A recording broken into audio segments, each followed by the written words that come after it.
start the webinar now.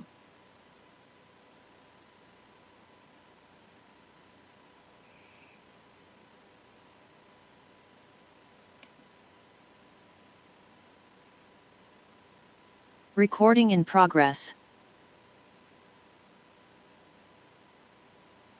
Hello, and welcome to the Parks and Recreation Commission meeting for October 7th of 2021. I'd like to call the meeting to order, and let's take a roll call.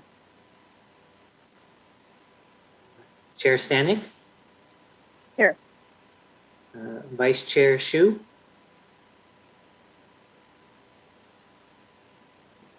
Vice Chair Shu? Here. Commissioner Begor? Here. Commissioner Gopal? Here. And Commissioner Tambe? Present. Thank you. Good to see you all. Starting off the agenda with ceremonial matters and presentations. Our first agenda item is Know Before training.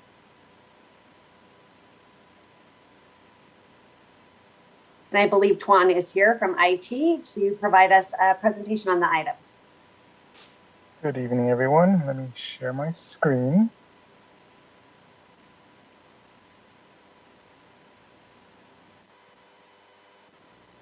All right, can everyone see the PowerPoint? Yes. Yes. Okay, so good evening once again. Thank you for having me. If you don't know me, my name is Tuan. I'm one of the infrastructure technicians here at the City of Cupertino. And I'm here tonight to give you a quick run through on how to take the mandatory yearly cybersecurity training, which is conducted by KnowBe4. So as you can see here, these are some of the largest ransomware attacks of 2021. I'm sure most of you have seen this on the news. The Colonial Pipeline, they paid a ransom of $5 million.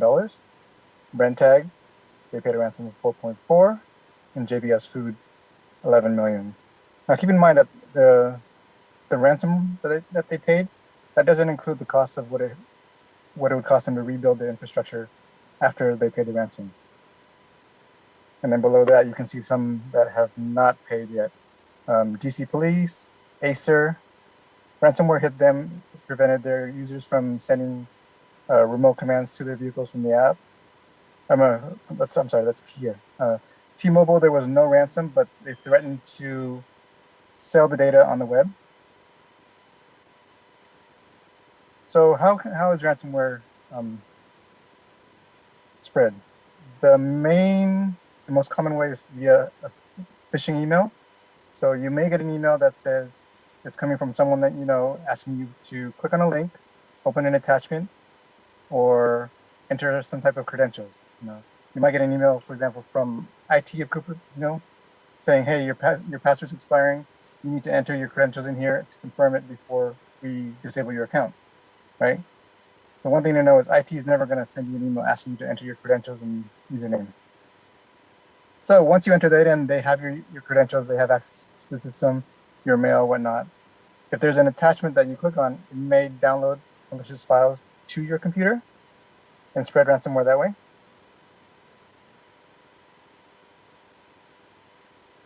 All right. So most of you should have an email in your inbox, which looks exactly like this. It would come from Innovation Technology Team with the subject line 2021 City of Cupertino Security Awareness Training. So what I'm gonna do is I'm gonna pull up the email and I'll walk you through the quick demo. All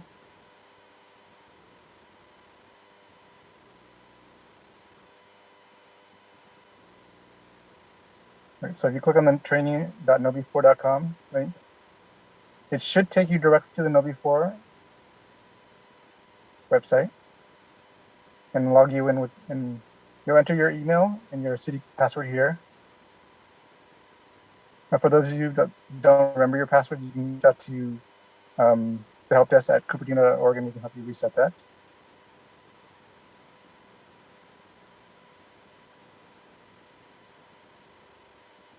So you guys won't have a dashboard like this, but once you sign in, you'll have a screen that looks like this. I'll show you in a minute. It'll say 2021 Kevin Mitnick Security Awareness Training. Takes about 15 to 20 minutes, depending how slow or fast you go through the material. You hit start, listen to the video, answer a couple questions, and then complete the training. And we'll be notified once you've completed it.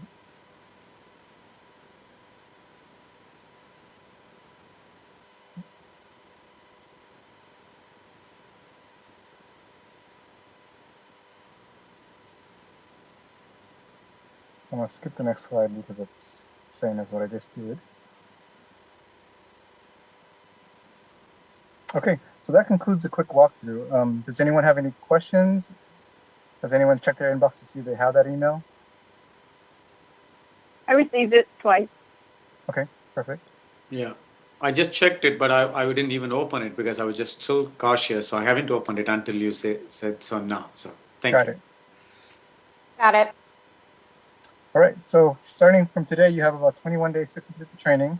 After that, it will, unfortunately, if you do half the training now and forget about it, we can reset it, but you have to start all over.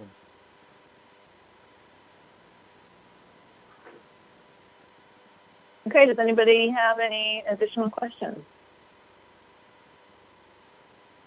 Please raise your hand if you do. Okay, All right, if you Thank guys you have very any much. questions or any That's problems, it. just reach out to helpdesk@cupertino.org and we can assist you there. Thank you. thank you. Thank you. Okay, moving to our next agenda item under ceremonial matters and presentations is summer programs and events. Good evening, everyone. We have two of our recreational sports members of our staff here to present this item. Molly James, who I would like to introduce as our new recreation manager. So congratulations and welcome. And then also Kelsey Christian. I cannot believe I keep screwing up your name. I apologize. Kelsey Christensen, recreation coordinator, who is event extraordinaire in our department. So I will turn it over to both of them for the presentation. Thank you. Great, thank you, Joanne. Kevin, you'll pull up the presentation. Yes. 1 second.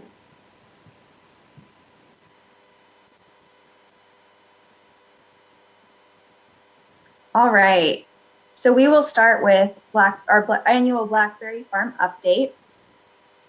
You want to move to the next slide? Actually, first we'll do the agenda, so we'll talk about the Blackberry Farm season update, and then we'll cover our summer events and festivals, and then give you an idea of what's coming up in the next month.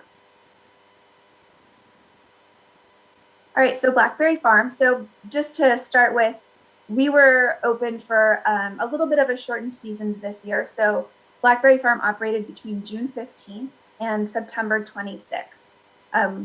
We were following state and county guidance and a phased reopening approach. So that's why we started a little bit later. It also helped us find time to train new lifeguards. We had to bring in a whole new staff this year for the most part, and dealing with school schedules, et cetera. That was the ideal time for us to open.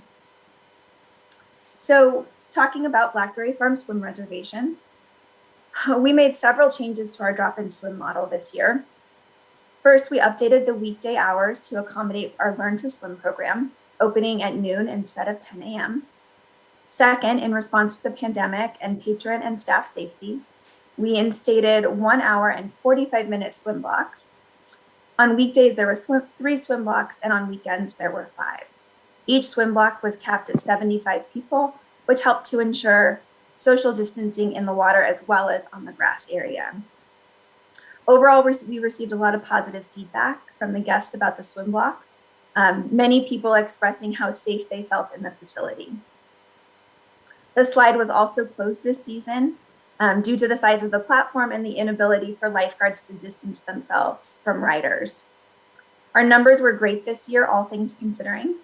We had a total of 11,486 swimmers, 5,019 were residents, and 6,467 were non-residents.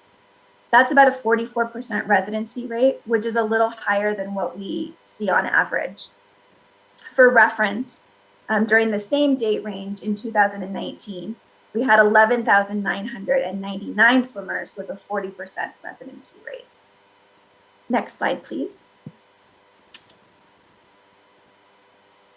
This is the first year that we offered the city's Learn to Swim program at Blackberry Farm.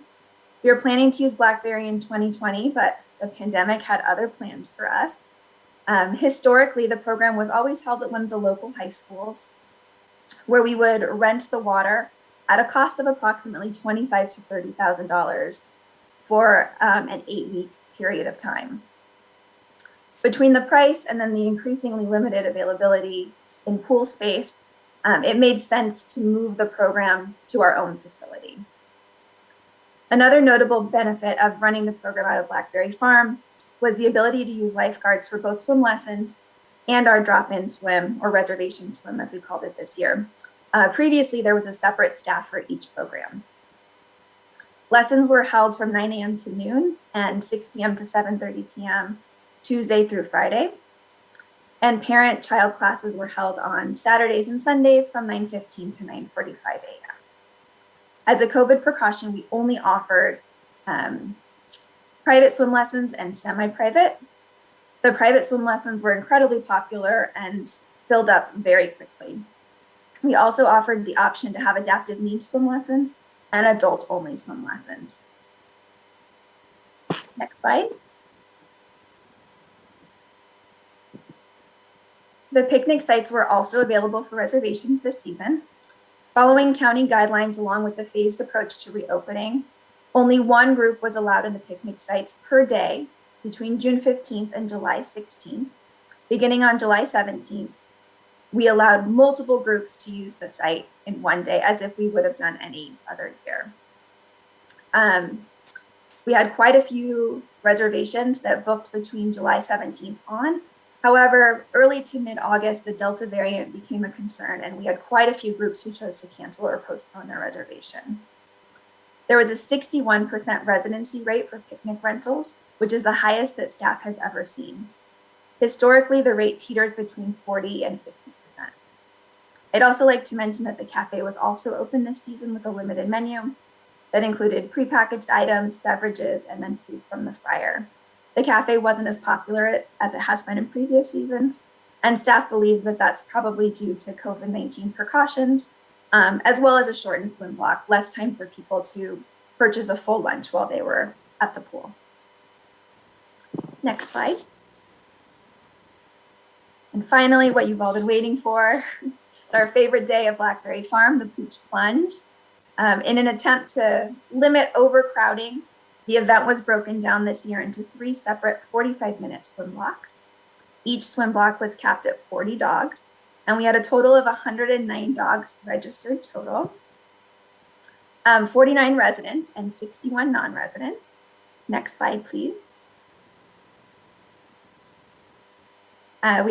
Here's a handful of photos from the event, and as always, the big dogs dominated the water. Next slide. But in a surprising twist, we had several little dogs get their feet wet this year. We've never seen this before. Overall, staff was incredibly happy with the event, and I think it's safe to say that fun was had by all. Now I will turn it over to Kelsey with summer events and festivals.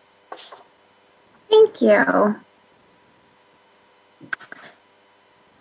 The summer event season began on 4th of July with the Optimist Club of Cupertino holding its annual pancake breakfast. The breakfast took place at the Quinlan Community Center and seating was held entirely outdoors. The club served approximately 300 breakfast plates that morning. Next slide, please. We were fortunate to be able to bring back the summer concert series this summer with 5 nights of incredible live music in the Memorial Park Amphitheater. Attendance was approximately 500 people per night of music, which was amazing. Next slide. Movies in the park were held at Creekside Park beginning at 8 p.m. We had Coco, Honey, I Shrunk the Kids, and The Greatest Showman scheduled to be shown. Unfortunately, the August 27th movie was canceled due to significantly poor air quality. Staff posted notice in the park as well as stayed in the park until 30 minutes after event time to talk with residents still arriving for the show. Everyone was very understanding and appreciative that we chose health and safety over holding the event. Attendance for the movies that were shown were between 200 and 300 people each night. Next slide. We are again partnering with the San Francisco Shakespeare Festival as Free Shakespeare in the Park is back. There are still a few more opportunities to view a performance. This year, the San Francisco Shakespeare Festival is performing Pericles. Performances are held at the Memorial Park Amphitheater, and this year they're 90 minutes long with no intermission. Next slide, please. Large-scale community festivals returned to Cupertino this summer. The 11th annual Kids and Fun Festival was held on Saturday, August 14th at Memorial Park. This community festival is hosted by the Taiwanese Cultural and Sports Association and was the first large-scale festival held since the start of the pandemic. The festival included musical and dance entertainment, a food court, and numerous vendor booths. And the Silicon Valley Day and Night Fun Fest, also previously known as the Fall Festival, returned to Memorial Park on Saturday, September 11th from 10 a.m. to 8 p.m. This event is hosted by the Rotary Club of Cupertino. They offered a kids zone, cultural booths, food trucks, and much, much more. This event brought the community together for a day of celebration and much enjoyment. And next slide, please. We have a few upcoming October events we'd like to share. From noon to 3 on Saturday, October 9th, the Activity Board will be hosting Bobatino, an event designed to give 8th through 12th graders access to mental health resources, engage in outdoor activities, and enjoy boba milk tea. Pre-registration is required and can be found on regforrec.org. On October 16th, from 11 a.m. to 6 p.m. in Memorial Park, the Cupertino Chamber of Commerce will be holding our annual Diwali Festival. Diwali is the festival of lights, and this festival showcases a wide array of multicultural music, dance, art, and food, and admission is free. And on Friday, October 29th, from 7 to 8:30 p.m., the Monster Mash is returning to Cupertino. This kid-friendly Halloween bash is for parents and children 12 years and younger, and will feature games, spooky crafts, and trick-or-treating. Registration is required for this event and is available at regforrec.org. This year, the event will be held entirely outdoors. At this time, this ends our presentation. We thank you for your time, and we're open to any questions. Thank you, Kelsey and Molly. Commissioners, if you have any questions, please raise your hand. Commissioner Kumarapan. Hi, thank you, Chair. I think Kelsey, this for you, and thanks for the presentation. And a couple of them. One first, I wish you can allow us also to jump in with the furry friends on the swimming pool. If you allow it, that'll be great. Is it a big or small? Doesn't matter. We will love to jump in. But one question on it, it's a clarification question. If I see the BBF swimming reservations, slide number 3, the total swimmers, 11,486, 5,000 resident, 6,500 non-residents. That's the reservations, I believe, or total swimmers. But if I go to the next slide, it talks about private lessons are done by 107 residents, 18, whereas parent taught lessons are 30 to 3. The ratio seems to be completely odd. Is there any reason, or because of the cost? Because I see a complete different, maybe I'm not reading it correctly. I want to know why that is a complete variation. 107 and 18, 30 and 3, 138 and 22. But in the previous slide, it says, looks like non-residents are high. And I'm not sure why there is opposite, at least if I could extrapolate it. And looks like the registrations are for that was very, very low. Is it because of cost or anything? Just want to know. Is there any correlation? I don't know if there's a correlation. I mean, typically, historically, a lot of people come and use the facility who are non-residents. It's always been our goal to have more and more residents use it. And so we were actually really happy with the resident rate for people who were reserving time to come and swim this year. It's the highest that we've seen in the last couple of years that we've been open. And then for swim lessons, it is a really high resident rate. You know, I think it's about a 60% residents are doing the program, which is typical. You know, you typically would do a half-hour swim lesson in your community. So those are the difference between the two programs. I think people are happy to travel to come for a day of drop-in swimming. And if you're just coming for a quick half-hour swim lesson, you try to do it as close to home as possible. Our rates are pretty comparable to other places in terms of swim lessons. So I don't think there's any issues with the rates. And then in terms of the low number, I know that it does look like a low number for swim lesson, but like I said, we were offering only private lessons and semi-private lessons. So your number of participants was lower than it may have been in a different year when we were offering large group lessons with 7 or 8 kids. I see. Okay, thank you. Because I just saw the previous slide says non-residents are very high registration or whatever, and that's why I had it. But thank you. Thanks for the explanation. Are there any other questions from the commissioners? This is just a fun presentation, and we love all the events that you are doing. I have to give a shout out to Plunge. I was there with my dog, and she is not a swimmer. She is not interested in the water at all, but she loves running around and interacting with the other dogs. And so that was, and I've heard from so many people of how much they appreciate that event. And while I was there walking around, a lot of people, I think even staff, saying, we should do this every week.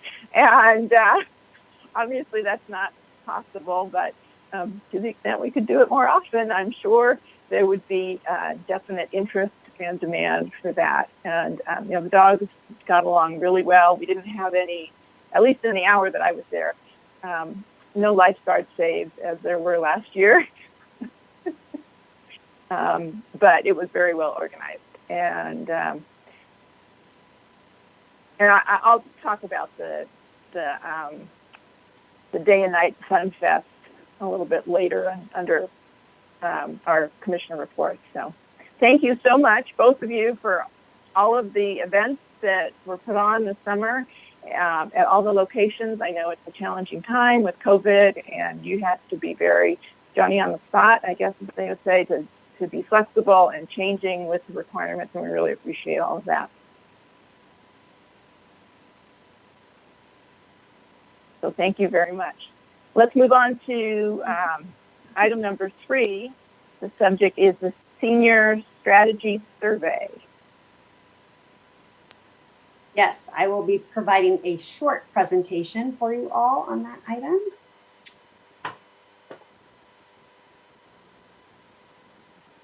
Hopefully you can all see that.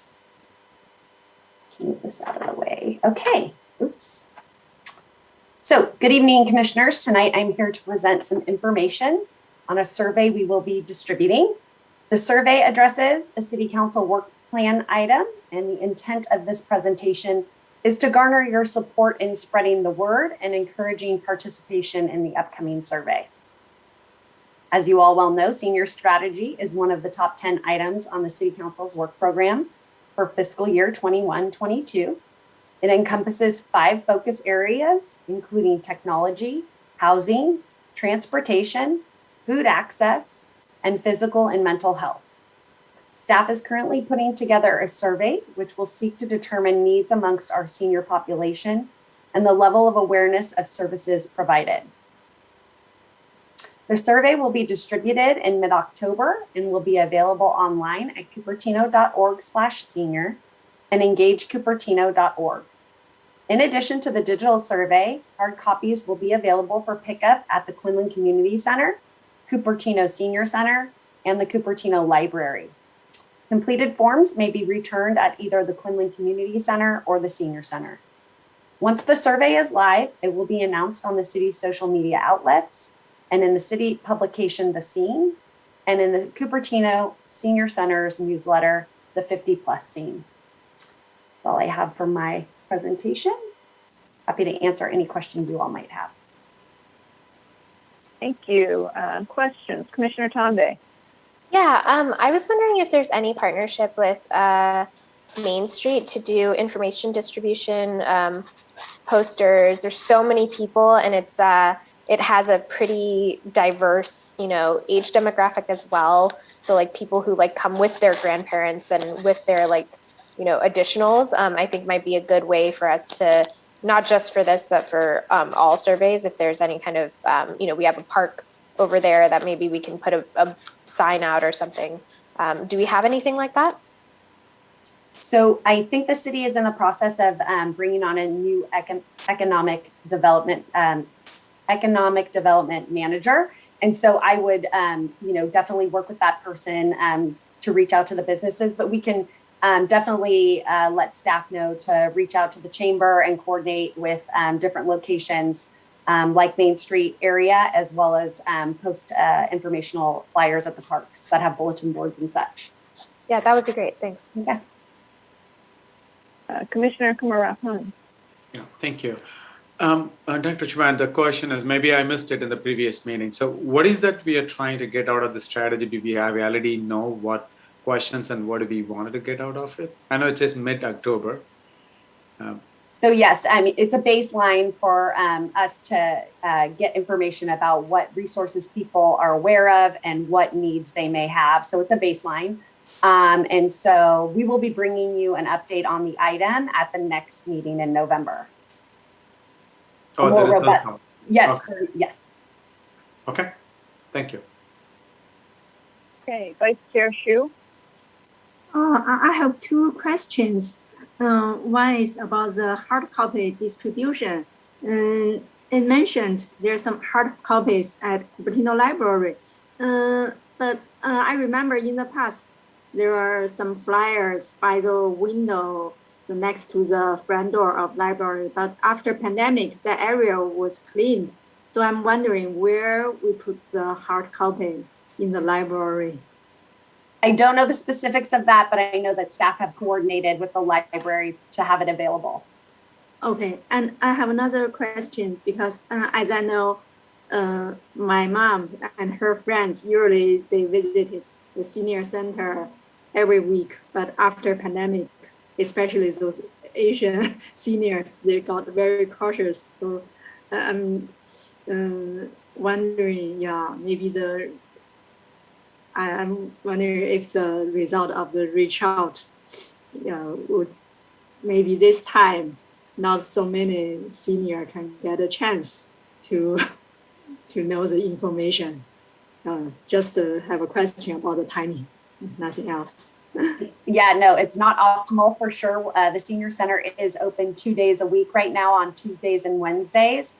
So people can come to the senior center for programming, but we're happy to, coordinate with anyone that's not coming into the center to get them the information to fill it out. Thanks. So, Director, on this survey, it's only available at the senior center? No, it will be widely available. It will be online. There will be additional hard copies because our understanding is most seniors would like the paper copies, which is evident by the newsletter that we distribute electronically. They all want it mailed to them. So we've made it available in multiple different ways. Okay, great. I'm glad to hear that. I guess with that, if there's no more questions from commissioners, I will just open it up to attendees to see if anybody has a question or comment on this item.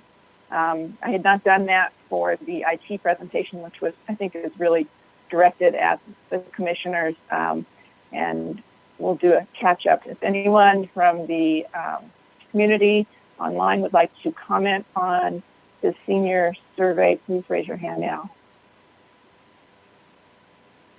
Okay. There's no one with a question or comment about that. Commissioners, do you have any other discussion about this item? Okay. Thank you very much, Director. Sorry, I do.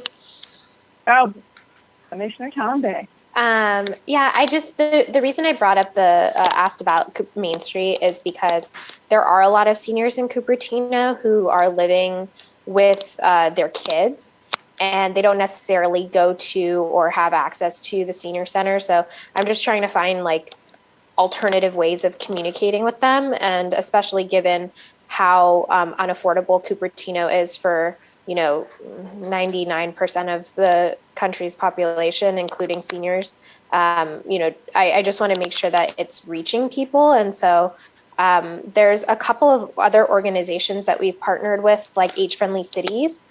They have a pretty broad reach as well within Cupertino.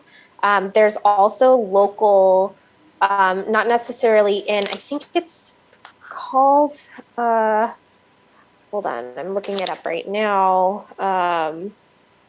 There's a couple of like older living or elder assisted living facilities, both in Cupertino, but also around Cupertino in Santa Clara County. And those are people who, many of those people have lived in Cupertino and can no longer afford to, but they are Cupertino residents at heart. Just because they, have been priced out of the city, they shouldn't not be counted. So there are also people who've lived here for a long time. So just like, extending it to both the senior living facilities here, and just seeing if there's anybody who is a Cupertino person in one of those other assisted living or senior centers would be a great extension. And I think would be a great way. We live by one of the senior facilities in Cupertino on Foothill. So I know that there's one there, and I know there's a couple others. So just making sure that we're actually reaching directly to where they live, I think is a good option. But yeah, like I said, I want to make sure it's as accessible to the seniors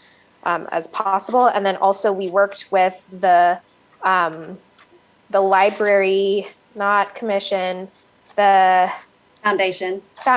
Yeah. And they also had programs that were specifically dedicated towards seniors and advancing like senior tech integration, all that stuff. So maybe working with them. And then the last one was we had a community grants applicant who was looking to teach seniors and help seniors with technology. So maybe connecting with those groups as well, just to expand our reach as well. No, I appreciate the feedback. And actually, we have been in contact with the Age Friendly Cities, and we got the same feedback from the Senior Advisory Council about reaching out to the senior living facilities. So I think we're all on the same page, but really appreciate the feedback. Awesome. Thank you. Okay, there's no other questions or comments from the commissioners. We will close this item. Thank you very much. The next item on the agenda is postponement. Do we have any postponements? No. No, right?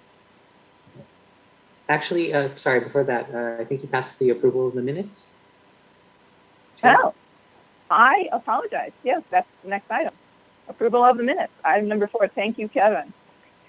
So next item is approval of the minutes. Are there any questions about the minutes? Or do I have a motion? I'll move to approve the minutes. I second it. Do I have it? Okay. Is there any discussion about the minutes? Okay, let's take a vote. Chair Stanek, Yes. Vice Chair Shu, Yes. Commissioner Begor, Commissioner Gopal, Yes. and Commissioner Tombe. Aye. Motion passes unanimously. Okay. Now we can move on to postponement. Are there any postponements, Kevin? None at this time. Okay, thank you. And thank you for keeping me on the agenda. The next item are oral communications. This time is allotted for public input on items that are not on the agenda. So if you have a comment on something that is not on the agenda, please raise your hand at this time.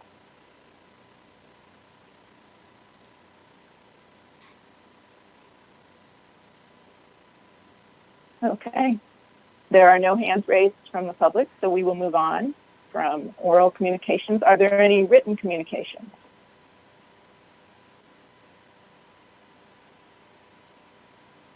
We did receive one item that will be posted on the website and included. Yes. Okay, thank you. So moving on to old business. Item number 5 on the agenda is the update to the dog off-leash area trial at Jollyman Park and review of the administrative policy for the ongoing program. And I believe we have a presentation from Director Magrini, as well as a representative from the DOLA users group who will also be giving a presentation. Good evening. Again, Joanne Magrini, Director of Parks and Recreation. I'll be presenting information on the dog off-leash area, also known as DOLA, at Jollyman Park. So tonight's agenda will include information on the background of the DOLA trial, the painted DOLA boundary, the data collected, next steps, and the recommended action. So the DOLA trial began in October of 2019. From March 24 to June 4, 2020, the DOLA site was closed due to COVID. July 2nd, 2020, the Parks and Recreation Commission supported the extension of the trial through June 30th of 2021 in order to assess the coexistence of youth sports in the DOLA. Beginning August 1st, 2020, the trial hours were adjusted in response to a request from the DOLA users. Due to continued COVID restrictions and to collect sufficient data, on June 3rd, 2021, the DOLA trial was extended to June 30, 2022. July 1st, 2021, the updated athletic field use policy went into effect. When prioritizing city work program projects, the City Council ranked the DOLA number 50 out of 50 items on the fiscal year 21-22 city work program. Public Works staff, in collaboration with the Parks and Recreation staff, painted a new boundary on the grass of the DOLA area to create a better visual for all park users. Public Works also addressed and continues to monitor the foxtail issue brought to the city's attention by the DOLA user group. Parks and Recreation staff, after returning to in-person work in the middle of July, has collected data using an observation log during DOLA hours and non-DOLA hours. Observation log statistics and the incident log from the city's 311 application, code enforcement, San Jose Animal Control, and the Sheriff's Office were recorded by staff. The trial was intended to continue until sufficient data is collected on the DOLA, monitoring the updated athletic field use policy and to account for any developments in current COVID restrictions. Staff was able to make 24 observations in the last 2 months. A third of the time was during the operational hours of the DOLA. Dogs were observed both off-leash within the DOLA boundaries and on-leash on the walking path. Owners were observed cleaning up after their pets, and observations noted minimal incidents between the DOLA users, youth sports groups, and park users. Since that time, only one incident was reported by a youth sports group, and during staff observation, DOLA rules were generally followed. Despite the limited observation data collected thus far in response to the input received from the public, staff will recommend the conclusion of the DOLA trial and moving forward with the official establishment of an ongoing DOLA program at Jollyman Park. The ongoing program will be monitored by an administrative policy that will allow for flexibility. The administrative policy is an attachment to the staff report. Over the next year, staff will collect feedback from the community and continue to monitor the revised athletic field use policy to evaluate and possibly establish a DOLA at another park site. Per a meeting between the representatives of the DOLA trial and the city manager, no further requests for future dog off-leash areas will be considered until the program has been reviewed for a year. Tonight's recommended action is to receive an update on the dog off-leash area trial at Jollyman Park and provide feedback and input on the administrative policy for the ongoing program.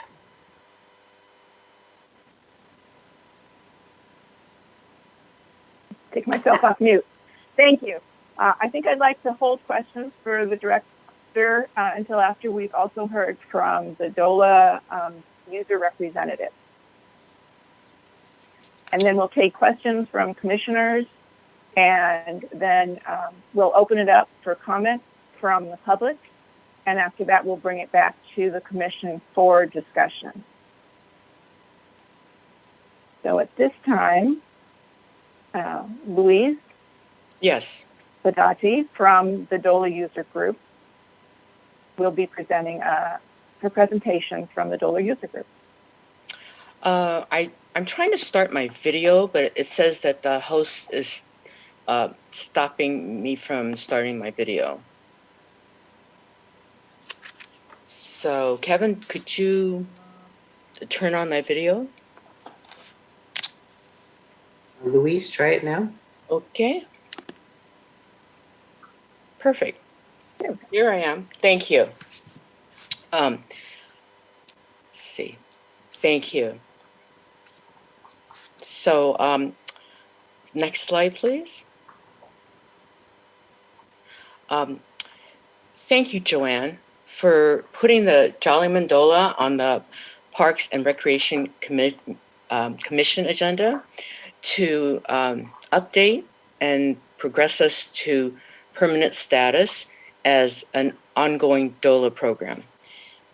Thank you also, Joanne, for meeting with the DOLA residents frequently and inviting a DOLA representative to be on this panel today. Thank you to City Manager Greg for meeting with and listening to the concerns of the DOLA residents. Thank you, council members, for facilitating this process. And thank you to the commissioners for your crucial support and encouragement throughout this. Next slide, please. The Jollymans started working with the city since 2017. The dogs and the owners were there at that site since 2017. And in collaboration with the city and the community, we researched, petitioned, surveyed, and gathered information. February 2018, we presented to the Parks and Recreation Commission for the first time. Then in March 2019, we presented to the City Council, who unanimously approved a Jollyman trial. Presentation with all this data is available as an addendum to this meeting. You can refer to it if you want to. It's been attached to the city's website for this meeting, Addendum 1. I'm going to try to share my screen and go to my tab that has the addendum. So in March 2019, we, can other people see the shared screen? No. No? Now it's done. Now we can. Okay, I lost it. Okay, 1 second. Can you see it? Yes. Perfect. Thank you. So we first presented this to in March 2019, and I'm going to try to scroll quickly through it so that you can just see the work that was done before. It was the original petition received 750 signatures. There are approximately 12,000 dogs in Cupertino and growing. And basically, we did a lot of research, including going to adjacent parks. This is a map of Jollyman Park. This is the front field. This is the back field. We are all the way back in that back little slice there, far away from the playground area that's over here. And we researched the precedents of all the different the DOLAs, especially City of Mountain View. We checked on the Redwood City, San Carlos. We showed and researched how there are other off-leash areas in Mountain View without a fence. In Mountain View, I'm going to go real quick through this. And of course, you can certainly take your time and look through it. And you can also ask me any specific questions about it later. Basically, there's no liability to the city. And we explained all the different reasons, well-researched, why Adola was beneficial to our city, to humans, to the dogs. And we have found that it actually increases the training of the dogs and helps the behavior and identification. We've actually assisted the city in identifying any dogs that were aggressive that we hadn't even allowed to come into the DOLA. So, and this was to show that we had gone through all the different responses that we gotten from the survey. So, so now I'm going to try to go back to my presentation. Kevin might need to take over. I'll stop my share. And Kevin, can you take me back to that same slide that I left? Thank you. So we presented that to the City Council, who unanimously approved the Jolly Mandola trial. In October 2019, the trial began and has officially began and has been renewed twice. Now, nearly 2 years later, we are now meeting to update you with what the Jolly Mandola has done and to move forward to permanence. Next slide, please.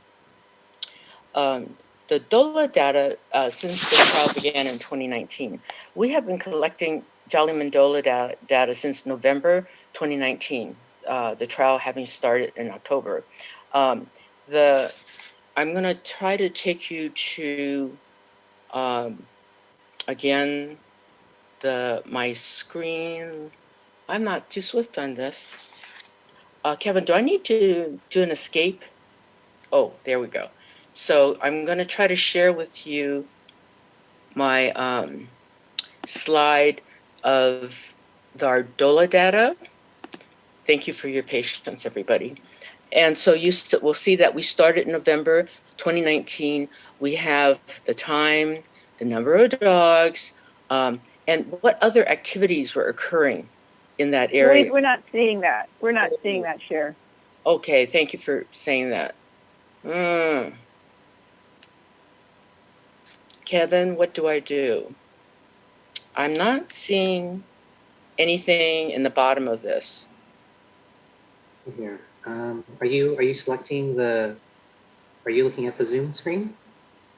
I'm looking at the tab that we had picked out for my addendum. Okay, so first switch back to the main Zoom screen, and then you'll have to share your screen again first. Okay, go here, share screen. Thank you, Professor. Okay. And then I double click on it. Yes. Now Thank coming up. Thank you for your patience, everybody. This is my very first ever, what do you call this? Slideshow and presentation. I am a trained physical therapist. I am totally not high tech. So thank you for your patience. So trying to get to the top of this again. You will see that we started in November 2019. We have the times, the number of dogs, the activities, comments, and then we even further on have the observer. And we continued to collect the data onward. The only time we stopped was during the 3 months of COVID when the field was closed to us.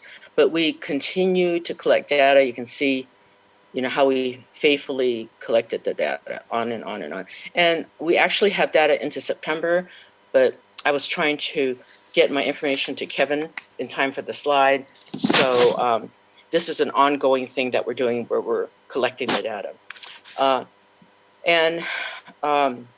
To date, as of September 30th, 2021, we have 139 separate observations. And I suspect as of today, we have an additional 20 other observations for October and increasing. These are backed up by timestamp photos provided by different DOLA users. The observations include counts of dogs and people, date and time of observation, what and whether there are any adjacent activities occurring during DOLA. Showing reliability of data, sometimes different observations were made on the same day at similar or different times by different observers. So trying to, oh, my screen has sort of, my cursor's not responding. But if you, oh, there we go. So if you look up to like September 16, 2021, you will see that at 6:53 and 7:18, there were 2 separate observations. And it shows the different counts and difference from 6:53, there were 9 dogs and 13 people. And then 20 minutes later, more dogs started coming on, more people. So you actually got an idea of what was happening through a continuum of time. Also, let's see, I'm going to find another date that has duplicate entry. Okay, August the 20th, you have 7:27 and 7:31 p.m., 16 dogs and 17 people at 7:27, and then 4 minutes later, there were 18 dogs and 26 people. So there were like a group of people that walked by, but the dog count is the same. I can't seem to scroll over.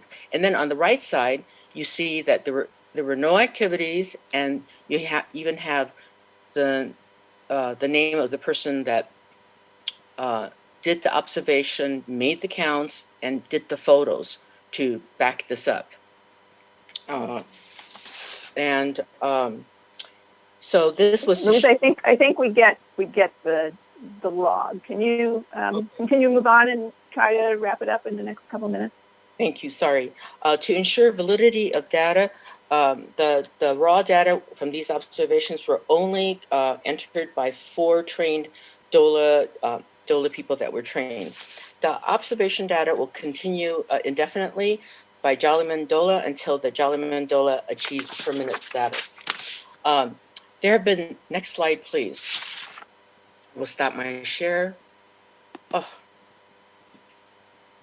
thank you for that reminder, Carol. Okay, so can I have my slides back, Kevin? Thank you. Next slide, please. Thank you. There have been no serious incidences since 2017. Further data to support Jollyman DOLA is that there have been no serious incidences or occurrences in the DOLA from 2017 to the present. We are self-monitoring and even have a DOLA sheriff who daily ensures rules are followed, including boundaries and appropriate behaviors. Close reading of the data available from the sheriff's office, 311, etc., and so forth, will show no serious incidents at the DOLA site since 2017. Next slide, please. There have been no conflicts with sports activities since 2017. The DOLA data since 2019 documents the very light use of the athletic field next to the DOLA. The athletic field next to the DOLA has historically never been heavily used. Since the updated field use policy was implemented in July 2021, there has actually been a decline in field use from previous years. No athletic group used the permit for the field adjacent to DOLA in July or August. During September, the Little League team only asked for a permit for 1 day a week for 2 hours before DOLA. Historically, the adjacent field has only been used at the most twice a week for 2 hours for the Little League team. And Coaches, when interviewed, stated that present costs under updated field use policy were too expensive for them to apply for a Cupertino permit. When the occasional athletic activity did occur in fields next to DOLA, the DOLA since 2017 always operated without any complaints or difficulty from adjoining activities since 2017. Next slide, please. The DOLA data is specific for Jolly Mandola. The park staff started its new observation data collection starting July 15, 2021, which has limited its data collection of the entire park. The city is free, of course, to choose to continue its new observation data collection, which encompasses the entire park, to study how it wants to administer their entire park system. The Jolly Mandola has been collecting its data since 2019, specific to Jolly Mandola. We are only asking for a recommendation to make Jolly Mandola permanent. We have no recommendation for the entire park, nor for the other Cupertino parks. We are only here to talk about Jolly Mandola. Future DOLAs were never discussed with the present city manager, Greg Larson. The city council had put future DOLAs in the Cupertino city plan for 2022 to 2023. We are only asking for Jolly Mandola permanence. Next slide, please. There are no issues anticipated in the future. Any potential future changes in COVID restrictions will not increase interference or difficulties between groups outdoors. The data from 2017 to 2019 before COVID and from 2020 to the present during COVID document this lack of interference. In the future, in the winter, if the Parks Department wants to adjust the winter hours for Jolly Mandola and or the adjacent athletic fields, the Jollymen willingly will adjust their hours. This had previously been mentioned by Joanne in our meetings and can be easily done by the city and readily accepted by DOLA. Extensive work, documentation, and data support recommendation of Jolly Mandola for permanent status. We have been working in good faith. Oh, next slide, please. We have been working in good faith in collaboration with the city since 2017. With all our supporting work and data collections, we are asking for you to facilitate making the Jolly Mandola permanent. Thank you. We welcome any questions that you have. Thank you so much for your patience. Thank you, Louise. So what I'd like to do now is bring it back to the commission for questions for either Joanne or Louise. And I'd also like the public during this time of questions to raise your hand if you would like to comment on this item when the commissioners are done with their questions. That way we'll know how many people from the public would like to comment so we can determine how much time we can allot depending on the number of hands. So for now, I will bring it back to the panel and open up for questions. Commissioner Tomby. So Director Magrini, I wanted to know, and I know we talked about this before, but can you let us know kind of throughout the time that you've been here, what efforts have been made to reach out to the broader Jollyman community outside of the dog off-leash area group? I have not proactively reached out to gather information from the surrounding area.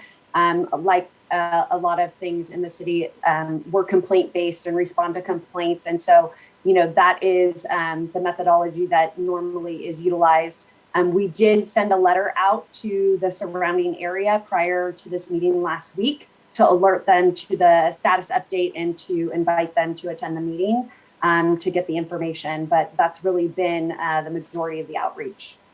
Okay, thank you. Are there other commissioners with questions? I'll go ahead and jump in here. Director Magrini, can you describe the process that you are recommending? And are you recommending that to the commission or the council? What is the process that we're going through here? Yes, thank you for asking that question. It's a good question because the direction has kind of changed a bit So this will be a program that is operated with an administrative policy to allow for flexibility. So this item is expected to just move forward as an operational item. And the rules that were primarily, the rules that were utilized for the trial have been adopted into the administrative policy, and the Muni Code has been applied to it. Both the city manager and the city attorney have reviewed that.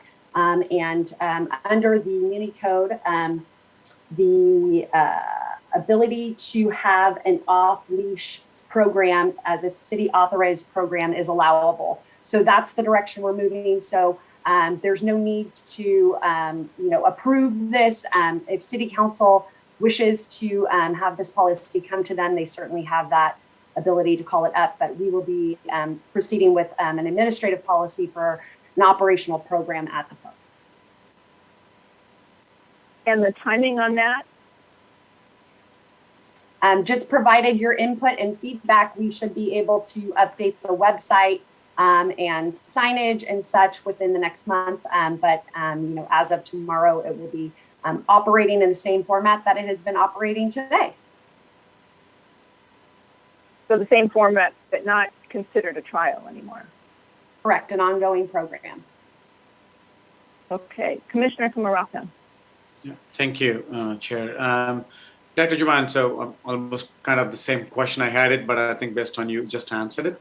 The question is, since it is becoming as part of the administrative policy and the municipal code, based on what are the results on the success of this trial, does it mean that all other parks and others will be automatically going on, or since it's in the municipal code, what does that mean to the other areas since it is part of it?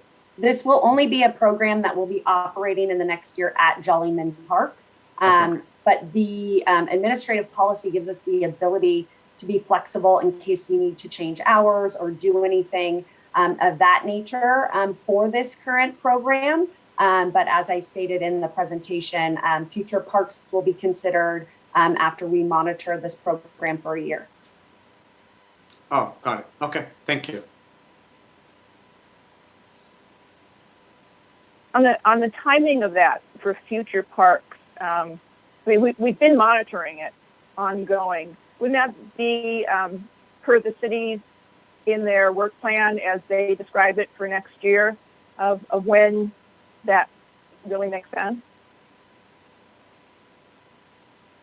I would say that we have worked out the logistics and the trial at one location, and implementing that at other locations is not the priority of the city council based on the work program. And so in order to undertake that, we would have to reprioritize, how we're working on other projects. So it's not about not doing it, it's just having the bandwidth to facilitate that. Yeah, no, my only comment was I presume that it would be part of the prioritization for the 22-23 work plan when they go through that whole process again. Correct, yes. That's my understanding. Okay. Are there any other questions right now from commissioners? Okay, then I'd like to go to public comment. And if anyone from the public is intending or wishing to speak, please ensure that your hand is up now. At this time, I see Gary Dutt, Samir, Mary Ellen Shell, Catherine Coe, Deepa Mahendrekar, Seema Linskog, Tony Alexander, and Manjaya Hedge. Some of those just put their hands down. So right now I have 7 hands up. And given that, what I'd like to do is ask you to keep your comments to 2 minutes each, since we've already had a fairly lengthy presentation. So I hope that you will be able to get your comments in 2 minutes. So our first speaker is Gary Dutt. And if we could set the timer for 2 minutes. Thank you. Hi. Sorry, can you unmute yourself? Great. Yes, hi. My daughter would like to speak, so I'm just going to have her speak for 30 seconds. Hi, my name is Sasha. I am 7 years old, and what I like about Jollyman Dog Group is that me and my dog Pixie love playing with the dogs, and I like to learn about dogs because I love exploring new dogs, and dogs are my favorite. That's why I got one, and I love training dogs. Thank you for making Jollyman Dog Group in Jollyman Park. Thank you for listening. Thank you for Thank listening. you so much. Okay. Our next speaker is Samira Rahita. Hi, can you hear me? Yes, we can. Okay. Oh, can we reset the timer? Great, thanks. Thank you. My name is Samir Raheja. I thank you, commissioners, for taking the time to hear about this topic, and thank you for listening to us over the years. I was one of the original members of the group who approached the commission. We've been working at this for many years, as Louise said, about 4 years or 28 dog years. We've worked with many parks commissioners, many city managers, mayors. I do want to comment that Nisha was asking, have the folks around the park been notified about the dog park? I want to remind the commission that previous parks directors have sent out postcards to people around the park. A city survey was commissioned by this commission and by the city council for this, and that 2 booths were set up in the park prior to the trial starting to get input from the community. Many people and dogs have come and gone from the park over the past number of years. One thing that's been constant has been the community that's been created, the friendships, the consistency of the requests over time. And I hope you also observed that the one thing that's been successful has been the success of the dog park. So we would like to request that your support in making this permanent and appreciate your support. Thank you. Thank you, Samir. Our next speaker is Mary Ellen Shelley. So, can you hear me? Yes, we can. Okay, you can put my video up if somebody wants to do that. I am known as the sheriff of DOLA, and what I do is I let people know who are just coming to the off-leash area what the rules are, and that we really need to be in compliance. And I also let people know who are regulars if there are any issues. So my job is to make sure that we, have a very welcoming and happy place for the dogs to join us. I do not have 2-legged kids. I only have my boy Theo. And so it is a wonderful place for me to come and connect with people. It's not just for the dog. It's not just for Theo. It's also a great place for me to connect with some wonderful people. As most of you know, dog lovers are really very good people. So I want to thank each of you commissioners for the job that you do in every respect. It is a lot, and to have to sit through these meetings like you do, it's wonderful that you are willing to dedicate yourselves to that. So I want to thank you very much and ask you to please make DOLA permanent, and please come over and see us. I promise, as the sheriff, I will not give you a ticket. Thank you. Thank you, Mary Ellen. Our next speaker is Catherine Coe.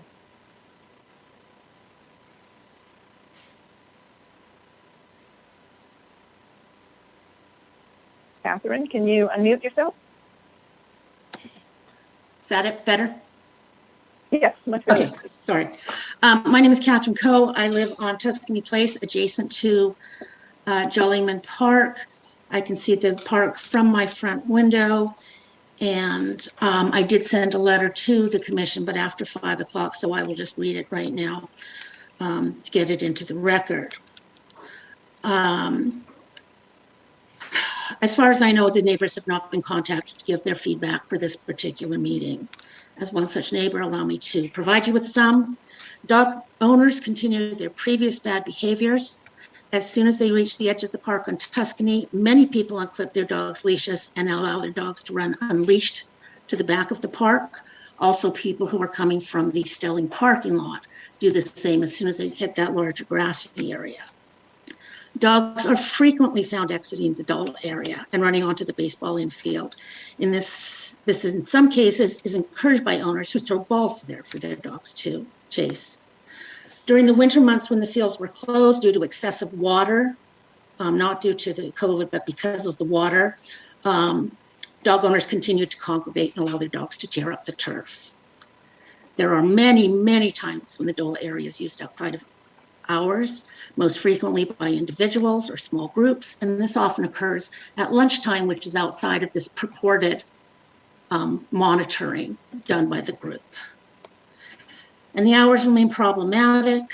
Until the last few months, the boundary markers were always in the wrong position.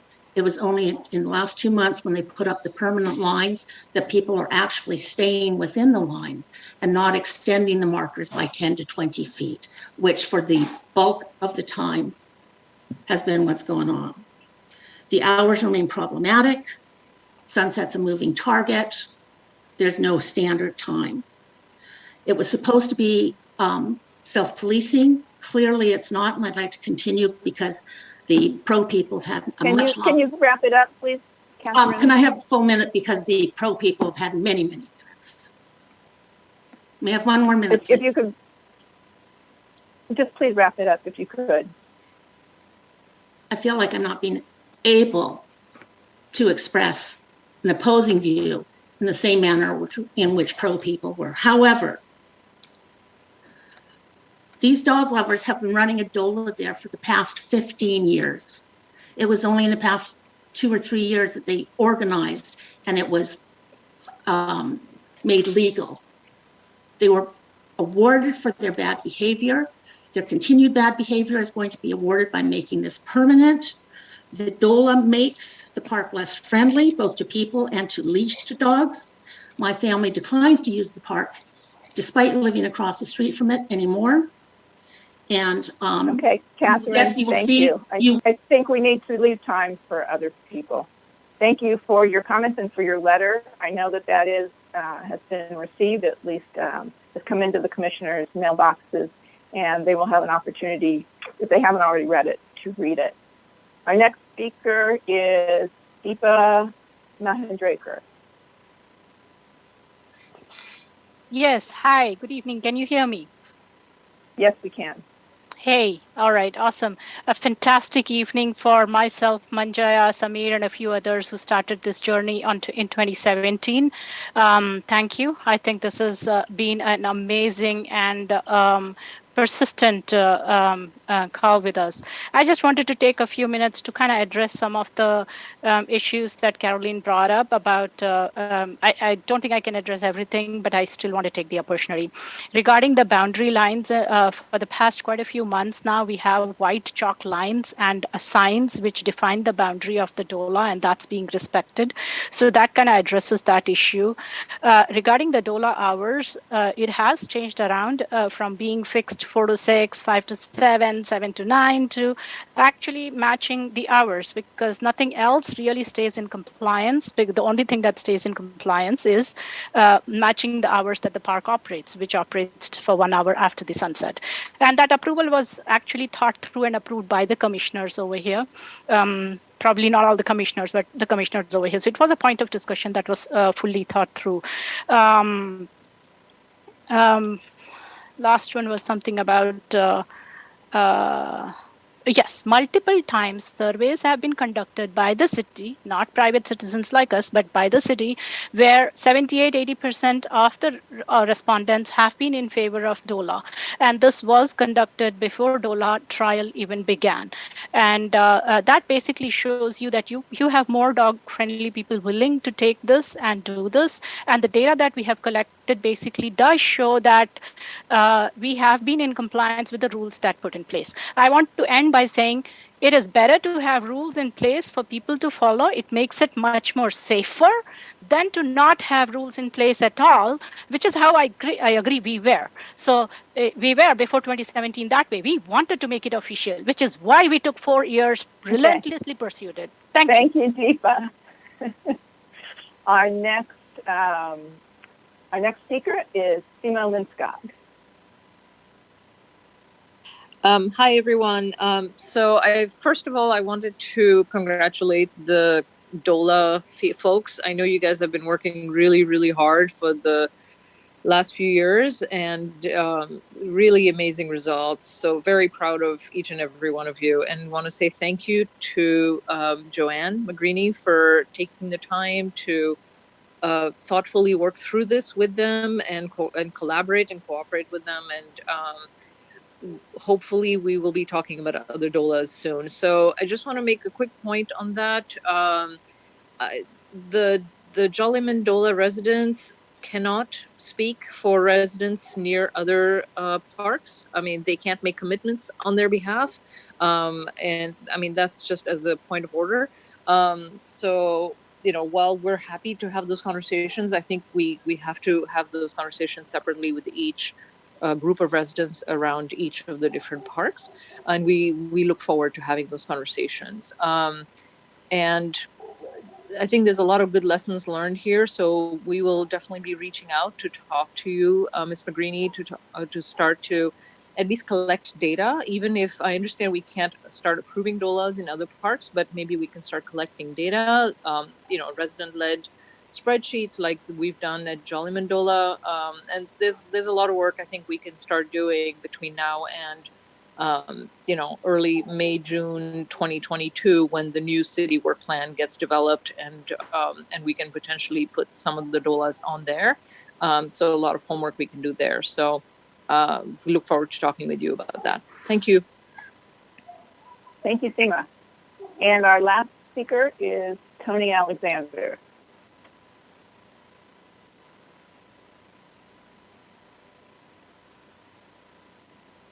Tony, can you unmute yourself? Thank you, commissioners and director. I appreciate your time. I also appreciate Samir crossing off so many points on my list. So I'll try and be brief. Permanency is what we would really like. You know, the dictionary definition is ongoing. I think we've proven ourselves to be able to be self-regulating. I do have a question I may have misunderstood on the city ordinance, but I would encourage you all to recommend an adjustment of the city ordinance for Jollyman, for the DOLA, and the rules are posted in the park for all other activities such as smoking. And it would be useful for us as a group to have that revised, so when we're educating people, most people are very receptive, but we have a point of reference so that they understand that, you know, we are operating legally and everything, to get the buy-in. That would be very helpful. So, you know, having that finalized sign with the permanency. The other thing I'm a little disturbed about Ms. Coe's presentation, especially as a man from her household recently had 3 dogs out of hours in the park that attacked another dog. The city workers, we have 2 great park custodians from the City Works Department. They unfortunately had to get involved in breaking up the attack. We reported it to San Jose Animal Welfare. We don't know what's going on at this point, but I'm a little surprised with that behavior coming from that household that we're then having misrepresentations made at this meeting. I appreciate all of your time. Thank you. Thank you, Tony. That is our last public speaker. So now I would like to bring it back to the commission for any additional comments, discussion. Commissioner Begor.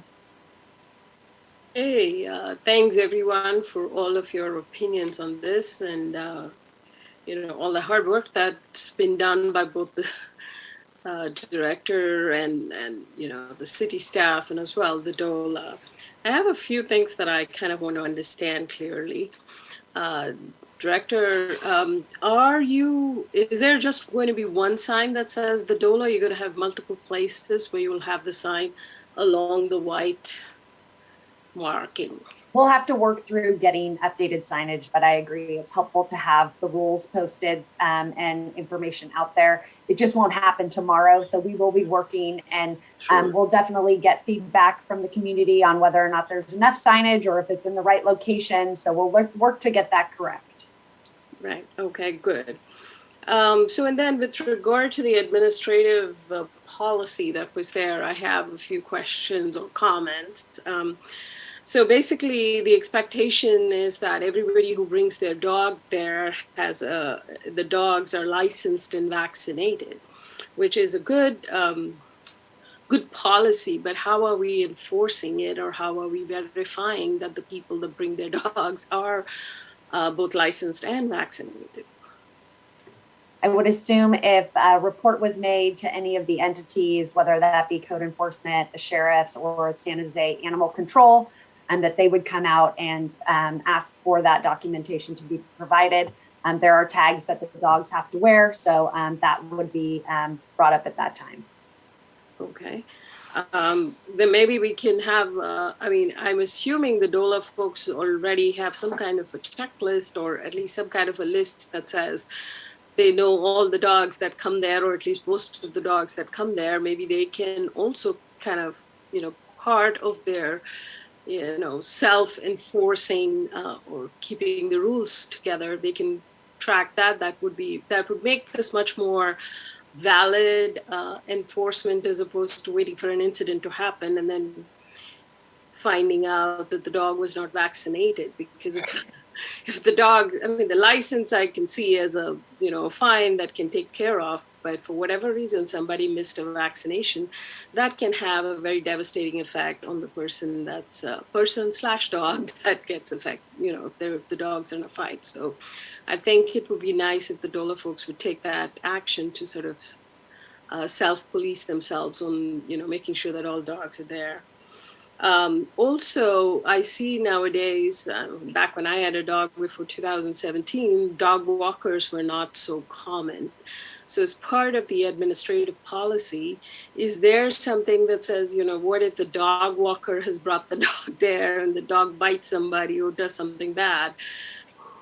Is the liability still on the owner, or doesn't somehow come onto the city? That clarification, does that need to be in the administrative policy? It is the dog owner that is responsible. Okay, so that's clear. Okay, because I could not, it's implied, I would imagine, but I wasn't sure it was clear. I just want to clarify one small thing. Sorry, yeah. Carol. Go ahead. Nothing in the way of the rules are changing from the rules that were already in the trial, and nothing in the Muni Code is changing. This has all been in the Muni Code forever. So just a little clarification. We haven't changed anything. We're just pointing it out better, I guess you could say, in the administrative policy. Yeah, but at least up until now it was a trial. So I guess there was. Yes, but I'm sorry. These rules are for all parks. In the Muni Code, all dogs at any park, these are the rules. These are not specific to the DOLA or Jollyman. Okay. That's a helpful clarification. But I think going forward, since we're doing DOLA, it would be nice if somebody keeps track of this thing, and then that would be nice. So yeah, I guess that's about all I had. Thank you. I just wanted to comment on, in the administrative policy in bold at the bottom, it says owners are legally responsible and liable for the actions of their dogs and injuries or damage caused by their dogs. The city of Cupertino assumes no liability for the users of the DOLA. I saw that, but I just wanted to be clarifying that, if there is some kind of a conflict between the dog walker and the owner, we don't end up being in any position of, having to take. No, the state has clarified those rules for dog parks. Okay. Commissioner Kumarapan. Yeah, thank you, Chair. Just a couple of comments, and then a question for the director and the team and the staff. First of all, I'm so happy that I found a 7-year-old trainer now so I can bring in and dogs and do it. So that's fantastic. So it looks like somebody's getting ready. And one thing I really applaud for the DOLA folks too. I mean, I've been watching this for the last couple of years or 3 years now, and absolutely disciplined, self-organized way, presenting it, listening to it, and coming back and doing it. And we can see all in Louis' presentation. It's fantastic. So definitely it sets a stage on how the community can come together. I haven't seen anything like this one. That's fantastic.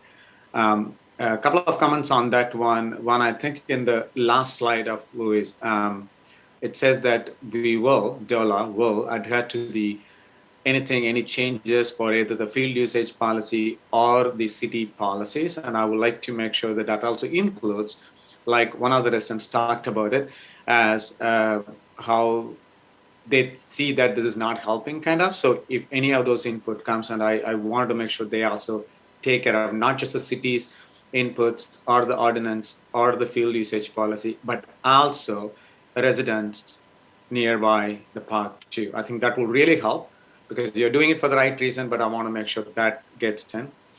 And now the question to Dr. Joanne and the staff is, I know looks like there is something sent out last week. I think you mentioned, Director, that to all the residents nearby, but what we heard from the citizen is that none of them have received. So I'd like to make sure that it'll be good if you could clarify what method of communication has reached out to them. Is it postcard or email or a different way?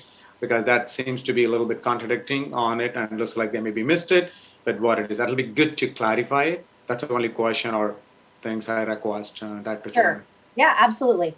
We did send a letter and it went out the week of September 27th, I believe, 28th. And it was to a 500-foot radius of the park. Okay, thank you. That's pretty much Chair. So,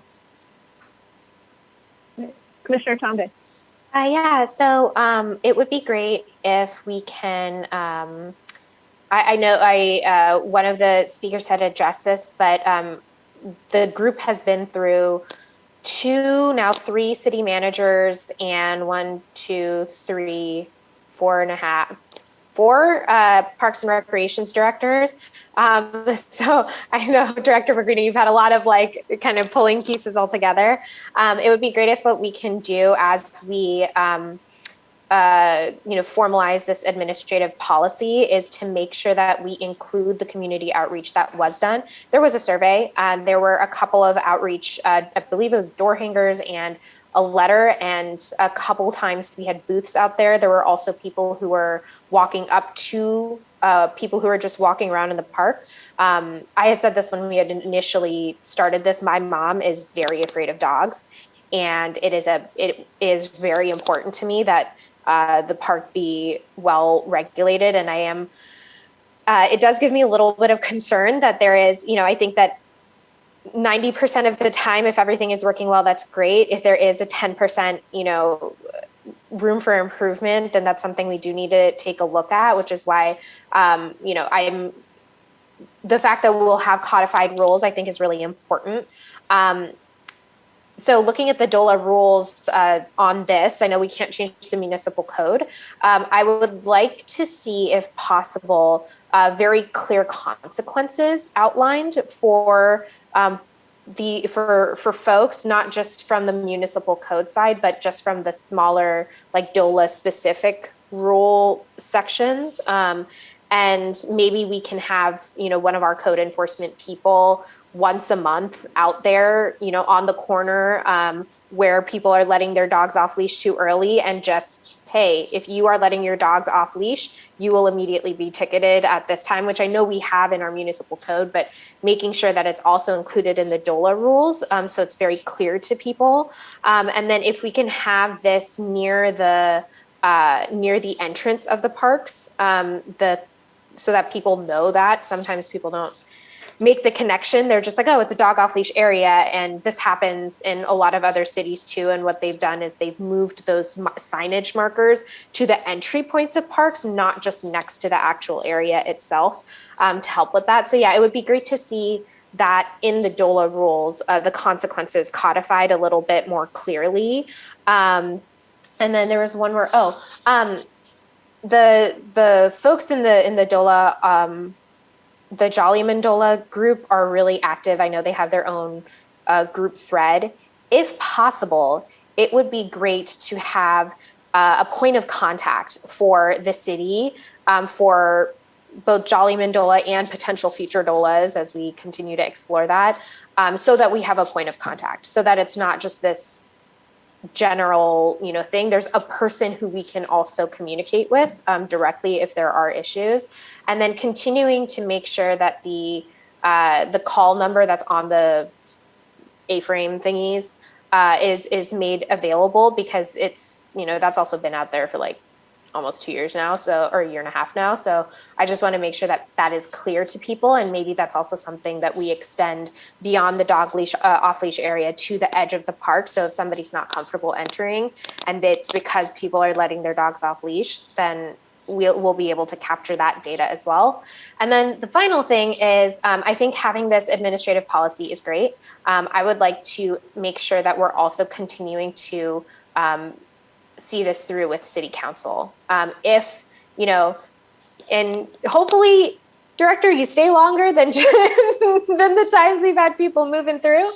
But if you leave, or if another city manager leaves, or if there is some kind of administration change, this does not stay permanently in our system, because the municipal code is not changed. And the goal of this program was not just to have this exist. It was to have it exist in a way that is safe and making sure that our rules are abided by. So I do want to see this. I think this is a great stepping stone to formalize what we have so far, but I do want to make sure that we really hit that end goal, which is codifying it into the municipal code, and making sure that we see that through, regardless of what transitions might happen on the staffing side, that this program that's basically been unofficially existing for over 25 years is now like codified, and we can respond to it accordingly.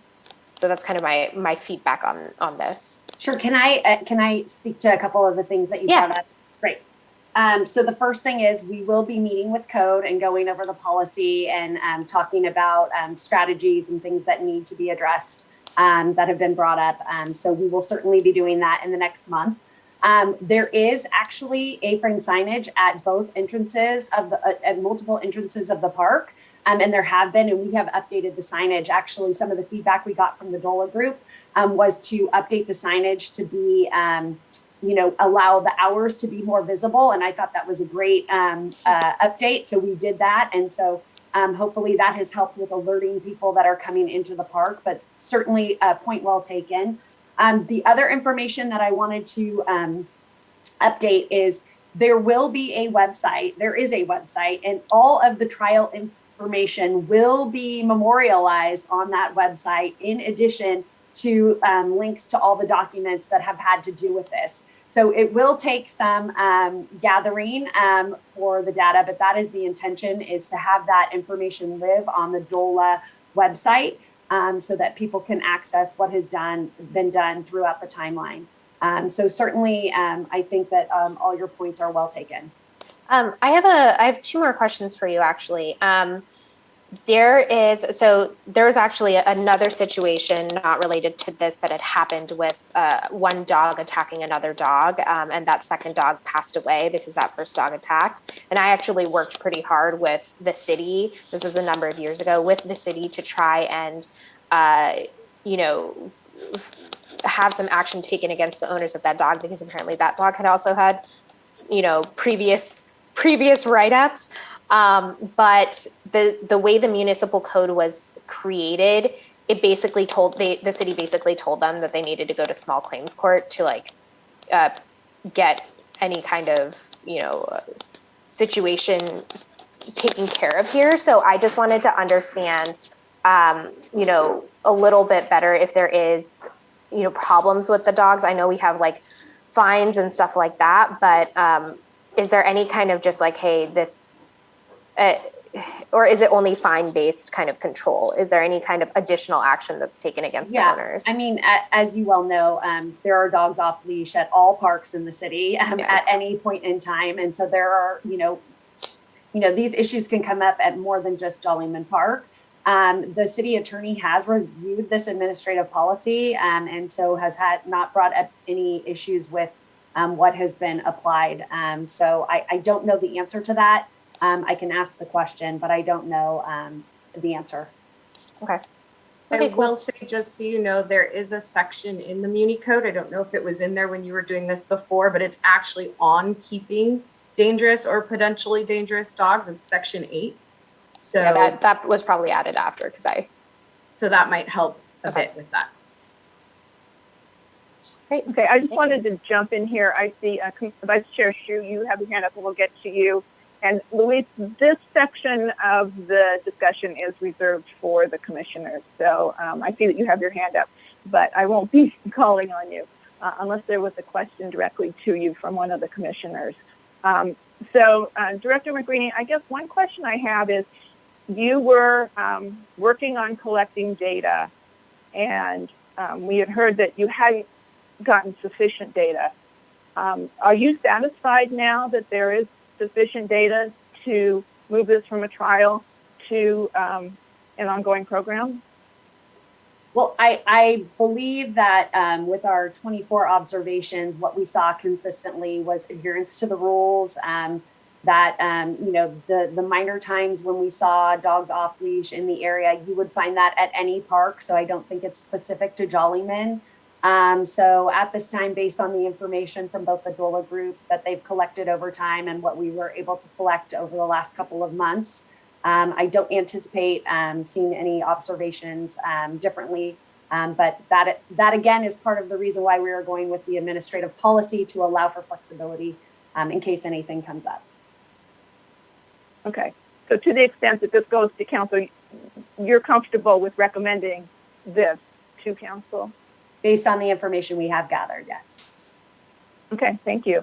I appreciate that. And the other comment is just like you have mentioned and has come up from a couple of people, is that there are off-leash dogs at every park, and there are community groups very similar to the one at Jollyman. The one at Jollyman happened to be very well organized and came to us first when our code enforcement actually got a little overzealous. And they were out there ticketing every little small fragment of an infraction. And the community members said, look, we want to participate. We want to bring our dogs to the park. We don't want to be outside of the law. We don't want to be the outlaws here. And so when we're talking to code enforcement, I want to make sure that just because the Jollyman people have come forward and we have approved an off-leash dog area there, that they're not under some sort of a different level of scrutiny than any other park. I mean, we have very little code enforcement. And so I wouldn't expect that extra scrutiny from a code enforcement perspective is over at Jollyman versus every other park in the city. And I think it really points to, as I brought up before, how long might it take for us to be looking at other sites, and that's certainly up to City Council. But the concern I have is that as we continue to only have one site, and dog owners prefer to be at a place that is within the rules, many of them won't want to drive, so they will stay at their own parks. But some of them who do drive will be attracted to Jollyman, and that may be, it could get overcrowded because of that. And so that's why I think it's incumbent on us to continue this process, to not let the success of Jollyman be its undermining as well. That there may be too many dogs that come there for the area that we have defined, and we need to stay flexible with that. But I don't want there to be that it's under a different level of scrutiny or under a magnifying glass from a code enforcement perspective than any other place in the city. Commissioner, Vice Chair Shu. Hi. And thanks for the presentation and thanks for the inputs from all the speakers. And I think several other commissioners already mentioned, it's very important to have a clear policy and rule for the DOLA park, and the enforcement is also very important. And I just want to add that, so I saw that in future, there may be some new project in Jollyman Park. So my question is, if there's some new situation in Jollyman Park, is it possible to improve maybe some rules of DOLA, or if we want to improve the enforcement or maybe the rule, well, what's the procedure for that? Thanks.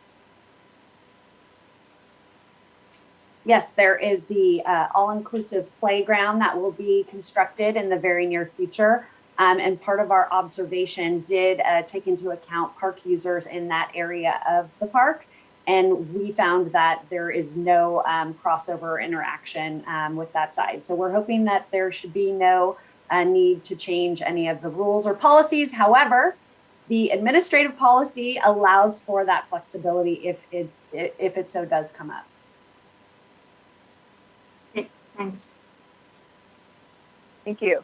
Now, I think it's important also to understand what is the letter of the law and the intent of the dog park. So I think what Director McGreeny has described in their observations is there may be a minor infraction, or a dog may run out, but if the owner is calling the dog back, that's within the spirit of this policy to allow for that.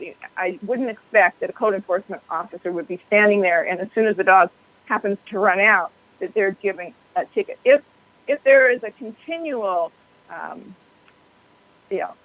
someone who's just ignoring the rules, I think that's where the local sheriff, Mary Ellen, has been very effective in speaking with the other dog users and making sure that the spirit of the rules is really enforced. And so, if it's 2 minutes before, an hour before sunset, I think we need to look at that and again, understand what the spirit of this is. And that's for the dogs to be there, for there to be a defined time where those people who are not comfortable with this arrangement, that they can find other times to use the park. And that is the hope, that we want to make those times available. So to the extent that there are dogs there in the middle of the day, they may be there, they may be at other parks as well. That is fair game for code enforcement anywhere at any time. And again, we did have a code enforcement officer that was running after a dog owner into their, trying to get into their backyard as they backed up into their backyard was adjacent to Jollyman Park and yelling at the residents. And that code enforcement officer is not with the city anymore because it was really just not in the spirit of what we're trying to do here. So with that said, are there any other comments or questions, or I'd like to look for a motion?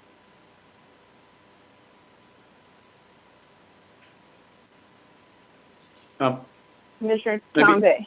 Oh, go ahead. Sorry. Oh, I did have a comment. I guess I agree that we should be honoring the spirit of the policy. However, and if it's 1 minute here or there, I don't really mind. I think self-policing is a great thing. Self-policing does also require that the person who is managing the self-policing be given some authority of some kind. And I'm not sure if that's something that we think about later, but I would, unless it becomes something that's really overtly and a problem, I think that code enforcement should be going by the administrative policy that we set. And if somebody is vocal command of bringing your dog back, if you can't bring your dog back, then your dog should not be at the park because you don't have voice control over your dog.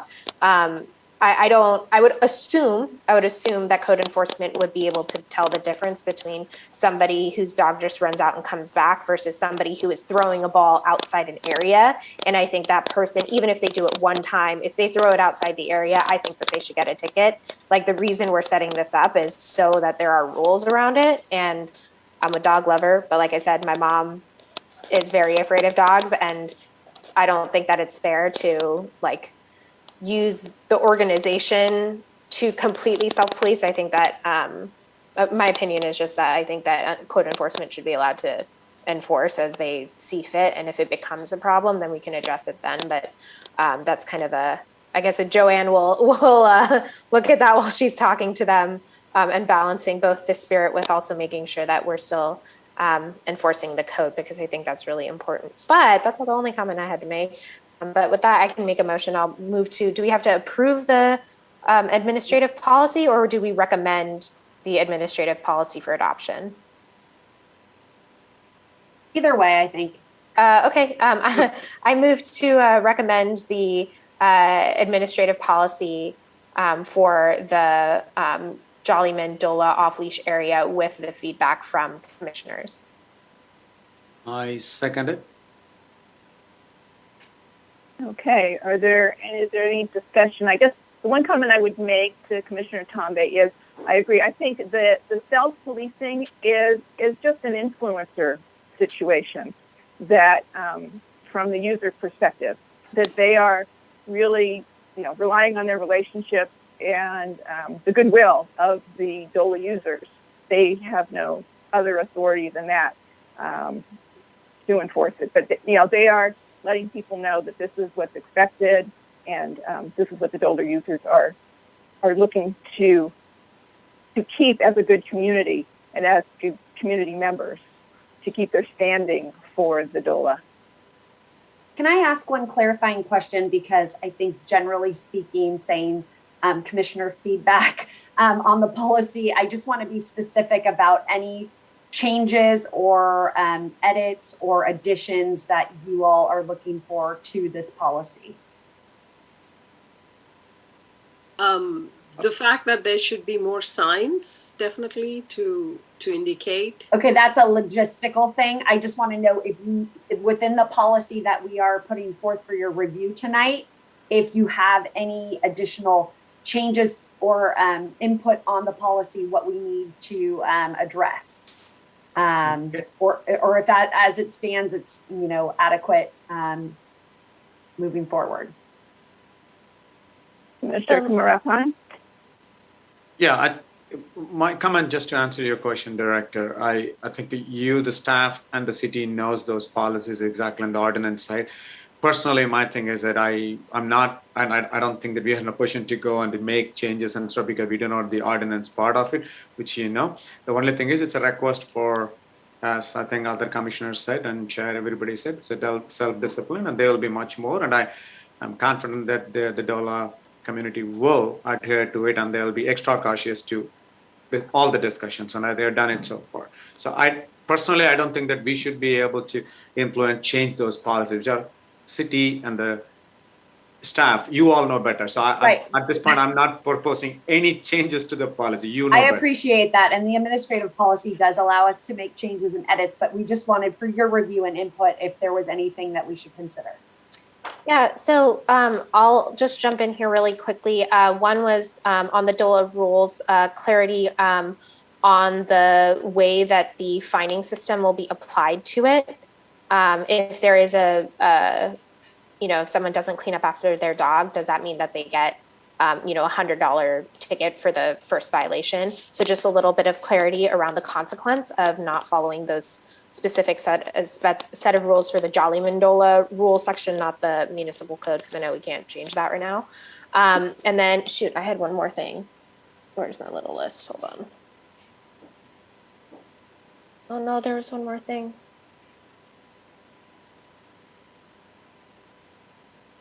Well, Just sure. kidding. Good thing it's an It'll come to you. administrative policy and we can add to, if there are changes to the administrative policy, to give notice. What is the notice that city will give to the community so they can make the respective changes? And then we will absolutely make sure that our website is updated. We have the e-notification with over 200 and some odd people on it for the DOLA.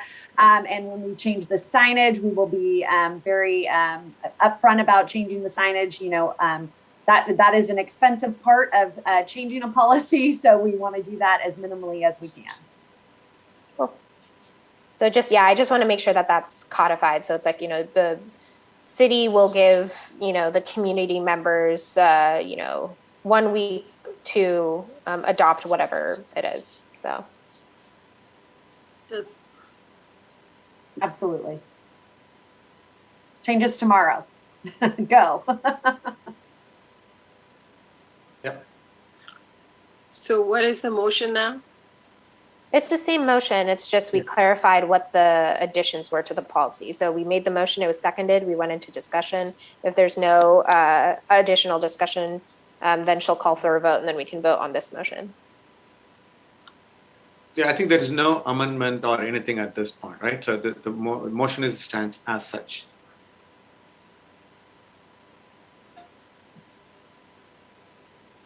So maybe Chair, we can go for a voting. Yeah, we can move that for a vote if no one else has any comments. Okay, so then Chair Stanek, Yes. Vice Chair Shu, Yes. Commissioner Begor, Yes. Commissioner Gopal, Aye. and Commissioner Tambe. Aye. Motion passes unanimously.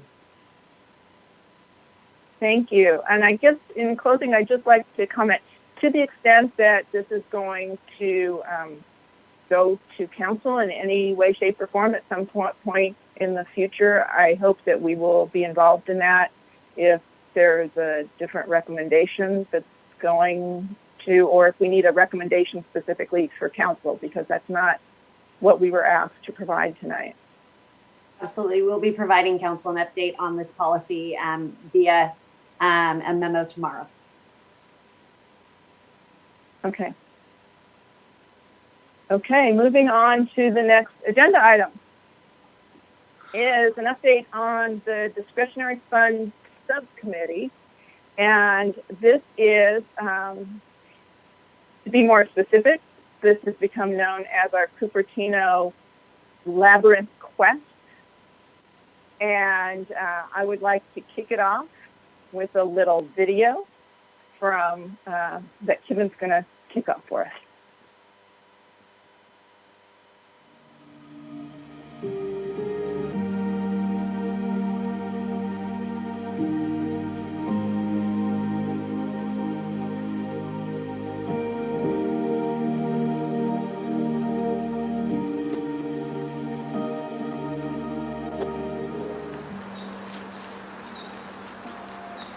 Wow.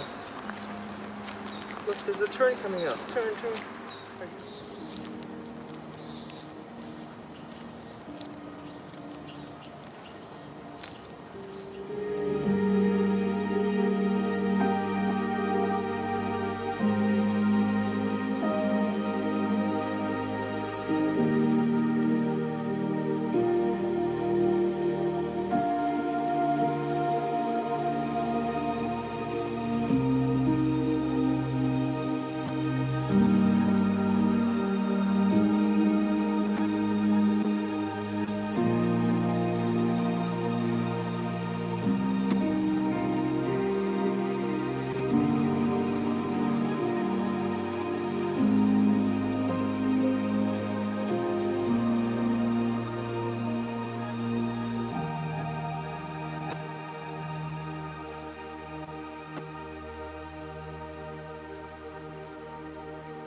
Wow.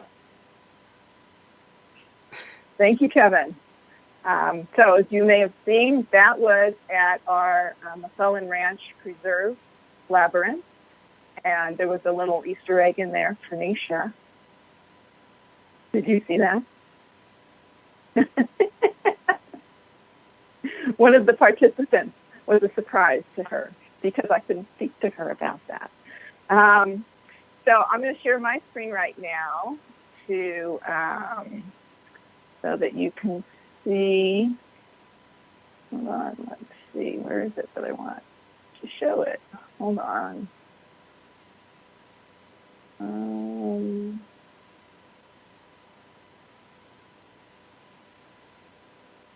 Nope. Nope. There we go. Okay. Hopefully you can see this is the labyrinth out at Creekside. Can you see that? Yes. You said it is Creekside? Okay. This is at Creekside. This is our newest labyrinth. As we were, as Sashi, who is on the subcommittee with myself, we were discussing this, and the McClellan Ranch Preserve one was already pretty much established. We realized that it would be nice to have one also on the east side of Cupertino. And so she and I put this together with a few hard-earned trips out to Creekside. So those are the two labyrinths. Next, Kevin, if you could put up the brochure, I'd like to share with you the program elements. So this is a brochure that has been posted at a number of different places that I'll go through, and I'll just go through. De-stress while you and your family enjoy a peaceful stroll around our labyrinth. One is out at McClellan Ranch Preserve. The other is at Creekside Park. After visiting one of the labyrinths, email a picture of yourself or your family or friend to be entered into a drawing to win one of 10 $10 gift certificates for a local Cupertino coffee or tea shop. That is the $100 that the mayor offered us. Tells them where to email their name and photo. In addition, we have created a questionnaire that they can visit to give us some informal feedback on the labyrinth, on their thoughts about the community gardens, or if they have some thoughts about additional nonprofits that would be good candidates for the community grant, and as well as a couple of open-ended questions of what else would you like to see in your local park. And so that is that's the questionnaire. We're not considering it a survey. It is not in any way, shape, or form statistically relevant. It is just an opportunity, another opportunity for people to give us input. Again, this is really about getting people out to the labyrinth, get one or both of the labyrinths to have an opportunity to walk in nature and to think about something they would like to consider. As far as the marketing program goes, we have this brochure is posted at the community gardens, at Blackberry Farm, and the senior center. It will also be posted at the sports center, the library, and hopefully at Quinlan. And as part of the packet, we're asking each of you to share this with your community of friends and family as well, to get people to go out and not just to go walk the lab, but to email us their picture as well as to answer the questionnaire. In addition, there will be a copy of this at Bobatino this weekend. We will have it at Shakespeare in the Park. I'm also intending to email it to all commissioners, similar to one of the other emails we got on security, to ask them to invite people that they know to participate. We're also going to hopefully send it out to the block leaders. I haven't talked to the block leader person about that yet. Also, the good news is that it has been posted on the city's Facebook page today.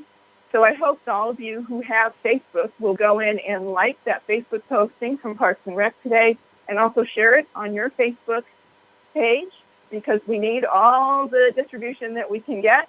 And you are all ambassadors for this program, and I hope you will take it and run with it there. And let's see, this program goes through the end of October. And so by then, we hope that we will have all the entries in, and then we will review the comments and pick the winners out of the hat and bring any of the feedback that we've received back to you either in November, if we can get it together by then, or at a future commission meeting. Commissioner Begor, do you have any comments that you'd like to add? No, I think you've covered everything. I can only say that I can now peacefully go on my walk without piling up rocks in any corner. It's become such a routine for me. So besides that, I think we've covered it. It took a lot more work than I thought it would be. I thought a couple of branches would fix it, but it looked like we needed rock. So yeah, it was a fun experience, a little more than I'd bargained for. But all in all, I think you've covered everything that was supposed to be there. Are there any questions from the commissioners? Commissioner Gopal. There's no question, but comments. Should I wait for any questions and then come back for the comments? Why don't you wait a second, because I'll Sure. open this up to public comment before we have discussion. Are there any questions about it? Sorry. From other commissioners? Okay, then let's go to our attendees. If any members of the public have any comments on this particular item, please raise your hand now.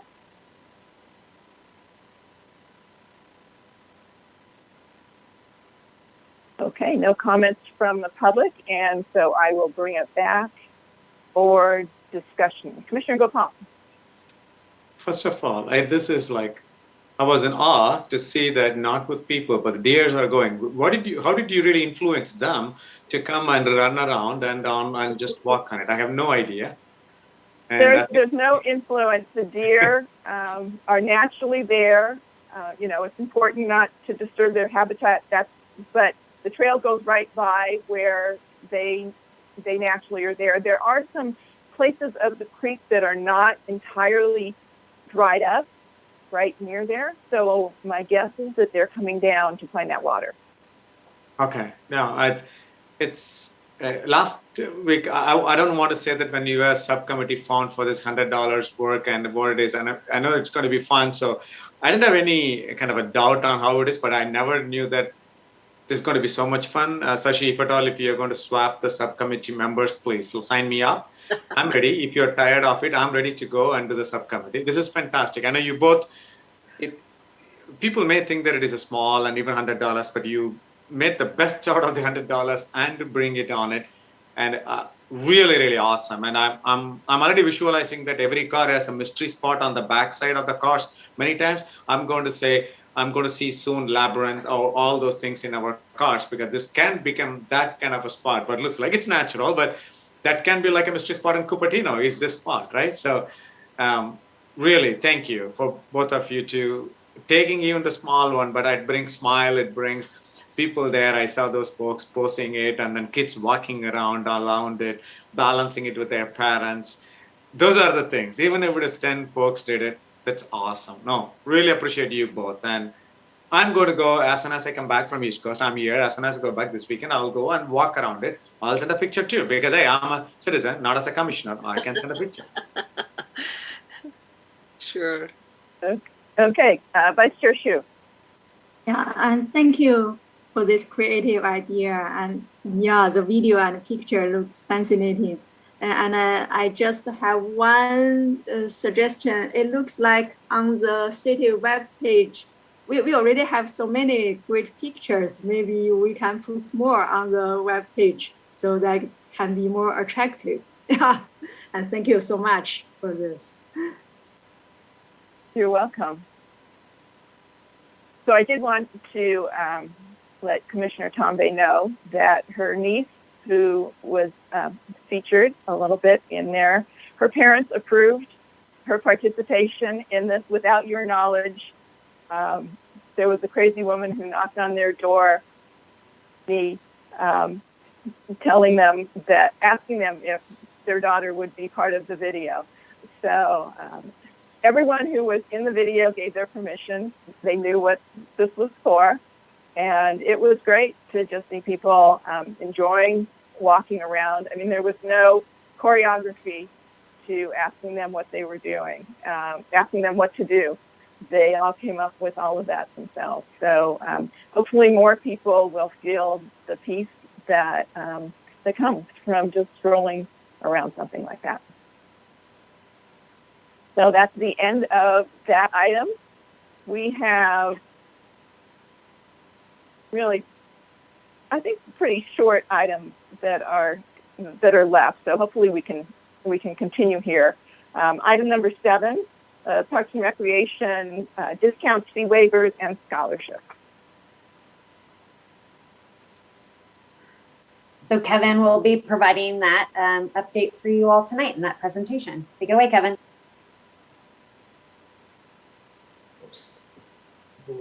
Sorry, give me just 1 second.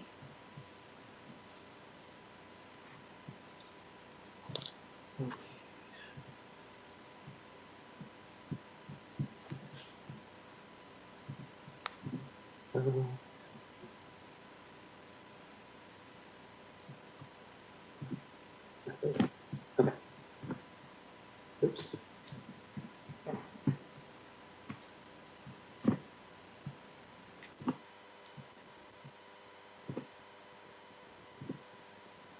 Okay, sorry about that. Can you guys see the screen okay? Okay, so good evening, commissioners. My name is Kevin, and I'm the management analyst for the Parks and Recreation Department. Tonight, I will be providing to you an overview of the current discounts, fee waivers, and scholarships available within Parks and Recreation.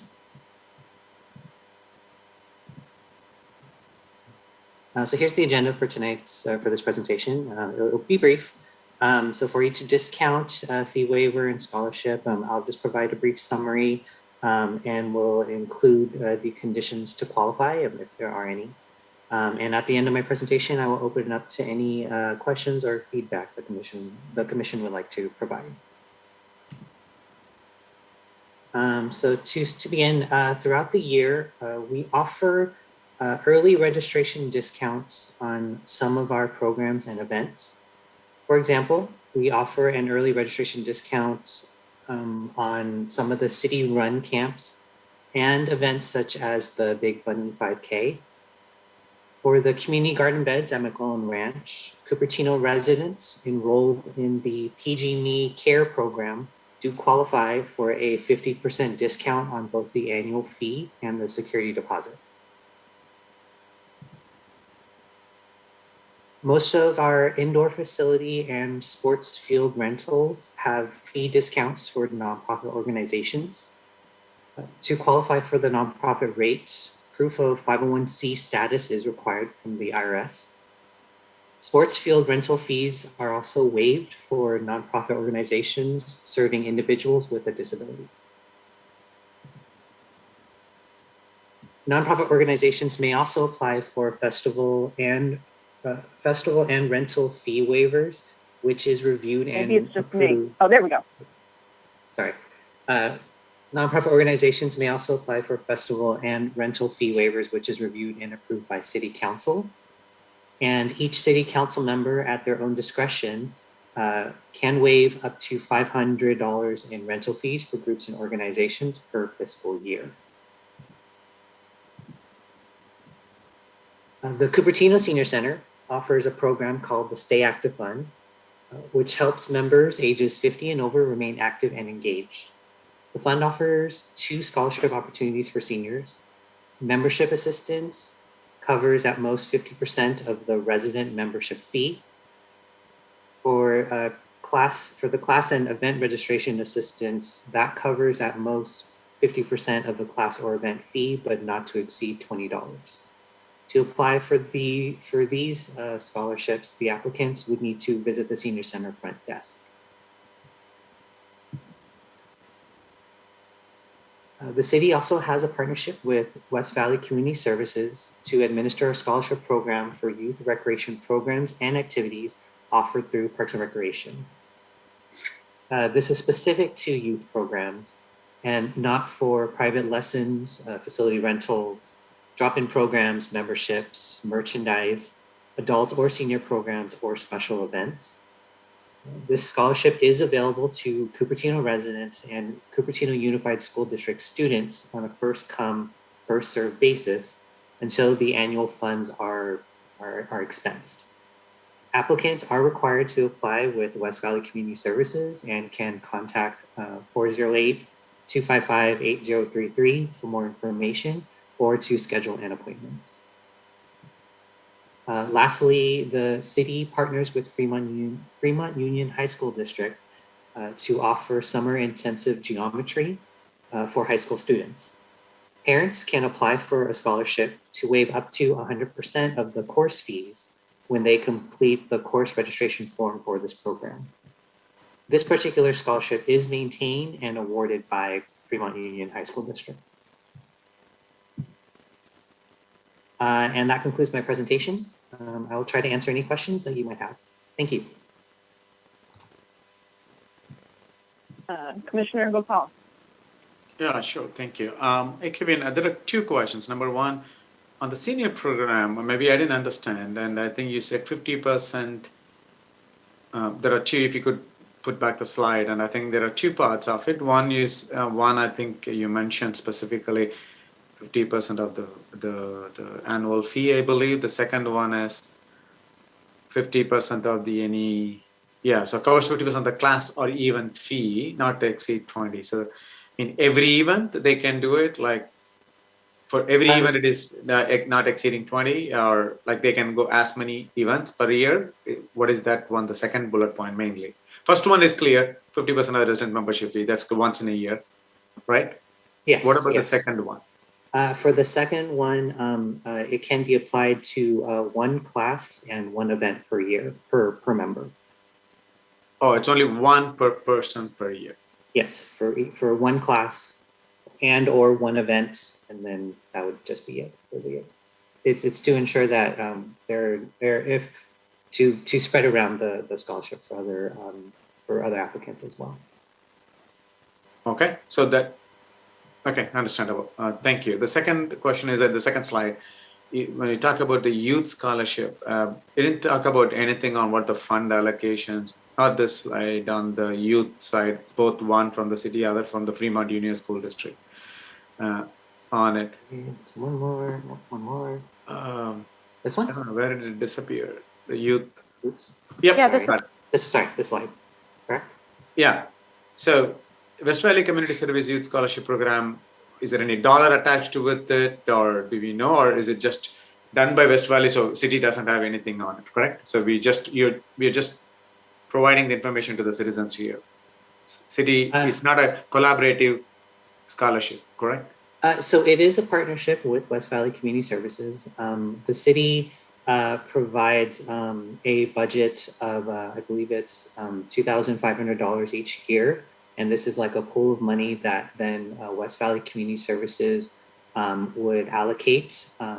And there are of course specific requirements on their end. I don't know the specifics, unfortunately. Okay, so it's $2,500. I'm just trying to get the budget on. So it's $2,500 for the first one. What about the second one, if it is the same partnership? So that one is purely handled through Fremont Union High School District. I don't know if there is a specific dollar amount, but whenever parents apply for that program, they can apply for the scholarship, and I believe the district checks in some form or manner. I think it's based on income level or something like that. and then they allocate it as they see fit. Okay, I do have some comments, but I'll come to the comment section. Thank you, Kevin. Sure. Okay, Commissioner Begor. This is more for my understanding because I'm the newbie on the commission here. Are any of this fees and discounts something new we've created, or is this typically how the city has handled it so far? All of these are typically how the city has handled it so far. Okay, just to understand. Yeah, thanks. I'll comment later. Are there any other questions? Oh, I have a question. Commissioner Tombe. Yeah. What do we have any like internal policies on any time we create a new program, say like the community garden program, how we revamped that? Do we have any internal like, hey, these are the discounts that we would offer to, XYZ community members? Do we have anything like that? Actually, based on that example, so I guess to quote that particular example, when we did go through putting together the policy for the community gardens, that was where we did the research about if there could be any discounts, and we researched surrounding cities and surrounding community gardens to see like what policies they had put in place, and then that was brought to the commission for your guys' review, of course, and then also brought to city council. So yes, if it's anything like that and anything that does involve fees, we do our due diligence to ensure that whatever policy we do put together does go through the paces, and and either will be will mostly follow what other cities do, or based on our expertise of what it should be. So yes. Great, thanks. Are there any other questions before we get to comments? Okay, then I will look to public comment on this item, and we have no public participation at this time, so I guess this isn't the exciting item on the agenda tonight. Bringing it back to the commissioners. Commissioner Kumarappan. Thank you. I think just to latch on to the questions I had, Kevin, and it'll be great to provide a little more details on it, because if somebody is seeing as public, they may not know the Fremont Union High School District or West Valley thing. How do I go and apply, especially for youth? I think it'll be great if you could provide some links and reference kind of, if they just see it later, and I think that would be a great thing. So if you could add something, so it is just we are helping them to spread the awareness and knowledge. The same thing is also for the seniors too, but I think youth's one a lot of folks will be looking for. It's great for me. It's first time I'm coming to know this, so it'll be good to put some reference there, links to it directly pointing to, so they know how to get in there. That's pretty much my comment. Thank you. Commissioner Tombe. I just put my hand down. I'm trying to find something. Okay, Commissioner Begor. Just as, just with regard to the fees and discounts, do we have any idea how we compare to other cities in this sort of program, or are we sort of unique in some of our discounts and fees? I won't be able to speak to for a good chunk of them, because some of them have been, they've been either partnerships that we've done for a good while, or the fees, or some of these fees were already established in the fee schedule since then. But kind of piggyback off of what I had mentioned earlier, when we did the research for the fees for the community gardens, we did look at local, like other surrounding cities, to compare, so that we would get as close to market as possible. So whenever we can, we do our research to achieve that as much as we can. So yeah, that's the most I can say. Can I also just pipe in real quick on this? I would say that consistently amongst other cities, that there are usually scholarship programs for youth programs as well as senior programs. So there's some type of scholarship format in other cities for the same things that we've mentioned tonight. And we are about the same level of discount and or Well, I think it depends on the city and the type of need and, whatnot that goes along with that city. But certainly we do have people that we award these scholarships to. Mm-hmm. Okay. Vice Chair Shu. And thank you for the presentation. I'm glad to see our city have so many discounts and fee waiver for nonprofit organizations. And I think on our city website, it's easy to find maybe the discount information for the community garden, for indoor facility rental. But for something like the sports field fee waived for nonprofit, I think it's hard to find the clear information. And I'm also wondering for the scholarship, is it easy for our residents to find the information online? Yeah, I just. So to address just those two things, specifically those two things, the fee waiver for the fields that was incorporated into the Cupertino into the city's fee schedule. So it is listed as one of the items on there. And then in regards to the scholarships, so anything related to the anything related to the Stay Active Fund that is listed on the senior center's website underneath their memberships, along with their programs and events. It's located, I believe, towards the bottom if you're trying to find it.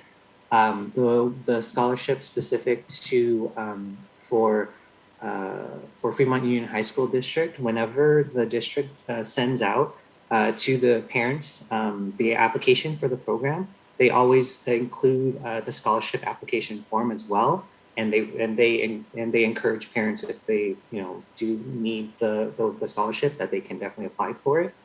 So that always goes hand in hand with the application, and then. Yeah, so we do include it as much as we can to notify parents about these opportunities, or to residents about these opportunities. Yeah, thank you for the clarification, please. Commissioner Tombe. Yeah, so thank you for putting this together. I've been really curious as to what the process is for us looking at this, and I think using the PG&E cares, it's been really great to see kind of what we offer youth and what we offer seniors. The PG&E cares program, though, their metric for a 4-person household to qualify is $53,000, and in Cupertino, a person, like, you can't live in Cupertino on $53,000 for a family of 4. And anybody who tries to challenge me on that should try living for $53,000 in the city of Cupertino with a family of 4. It's not possible. So I actually wonder if there's another metric that we can be using for fees, especially I'm thinking community gardens. $53,000 is not a lot of money, but for a family of 4. Nor is $100,000 for a family of 4. So I wonder if there's a secondary metric that we can use. And I've been actually researching this really hard. And the only thing that it keeps coming up is like income tax, IRS verification forms. That's the only thing that shows up. There's no like third party like metric. So that's the first point. And that's the only other thing. And I'm wondering if maybe we can increase the fee, the discounts that we give to people to be, maybe $80,000 or $100,000 for a family of 4. Because again, I'm using the PG&E cares. The way that PG&E cares works is depending on the number of people in your household, they use that and juxtapose that with the income that you have to see if you qualify for that. And so I'm just in Cupertino looking to increase what that base would be for a household of 4 people. And then the second thing is I was talking to a few of the housing commissioners and they were talking about unhoused people in Cupertino. And those people wouldn't qualify for PG&E because they literally don't have any utilities. And they also don't necessarily have like a ton of documents to show that. So I'm wondering if there's additional partnerships or deeper partnerships we can make with either West Valley Community Services or I'm trying to remember the organization that the housing commissioner was talking about that was working specifically. I think they had said there's like almost 200 people like throughout the city and on the edges who are unhoused, and just making sure that those people have access to the various city services to make sure that that's incorporated. So those are kind of just the two main things that I would love to see if there's something that we can do to support those populations of folks inside Cupertino, even if it's not everybody and it might just only be 5%. Like, I mean, you look at the starting salary of a teacher in Cupertino is like, you would basically, like, it's still not enough. So I'm just trying to make sure that the people who live and work in our city have that access. So I would love to work more directly with you guys on this. It's something I'm super passionate about, and help create a formal policy that says like, hey, anytime we have any, Parks and Recreation service or program or activity, these are like the 7 things that you that we look at to see if you qualify for a discount, and just formalize that. So that way it's like anyone who comes in can just look at that and be like, okay, great, we're starting this new program, or we're hosting this new event, or we have this, cool activity.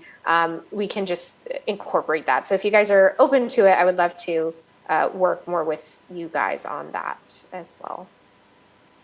Always happy to work with you on anything and everything. But I did want to provide just a quick update. We do have three people using the garden beds under the PG&E care.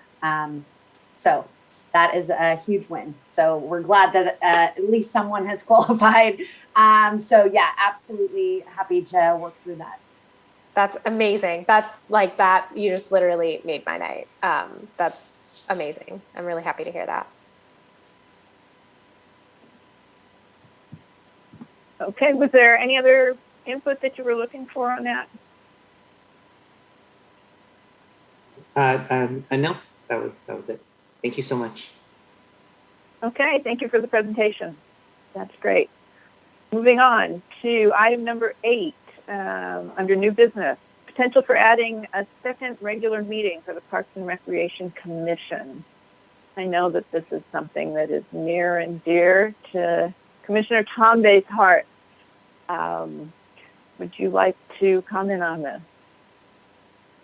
If you wouldn't mind if I could just start off. So it was really important to me to make sure, since Commissioner Tombay will be leaving us very soon, that the future agenda setting items that were mentioned and brought up by her were addressed before her departure. So that is why we tried to get this last discount item, scholarship item on the agenda, as well as this agenda. So happy to have you take it from there, Commissioner Tombay. Awesome. Yeah, thanks. Parks and Rec is a really active commission. There's a lot that goes on.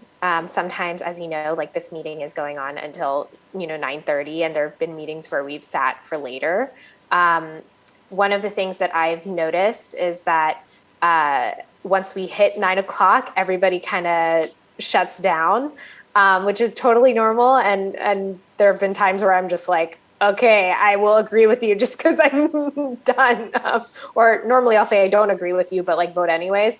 And so making sure that we spread across the workload. And the second thing is there is still a huge chunk of the master plan that we haven't been working on, which is the long-term master plan, the long-term strategic implementation of the master plan.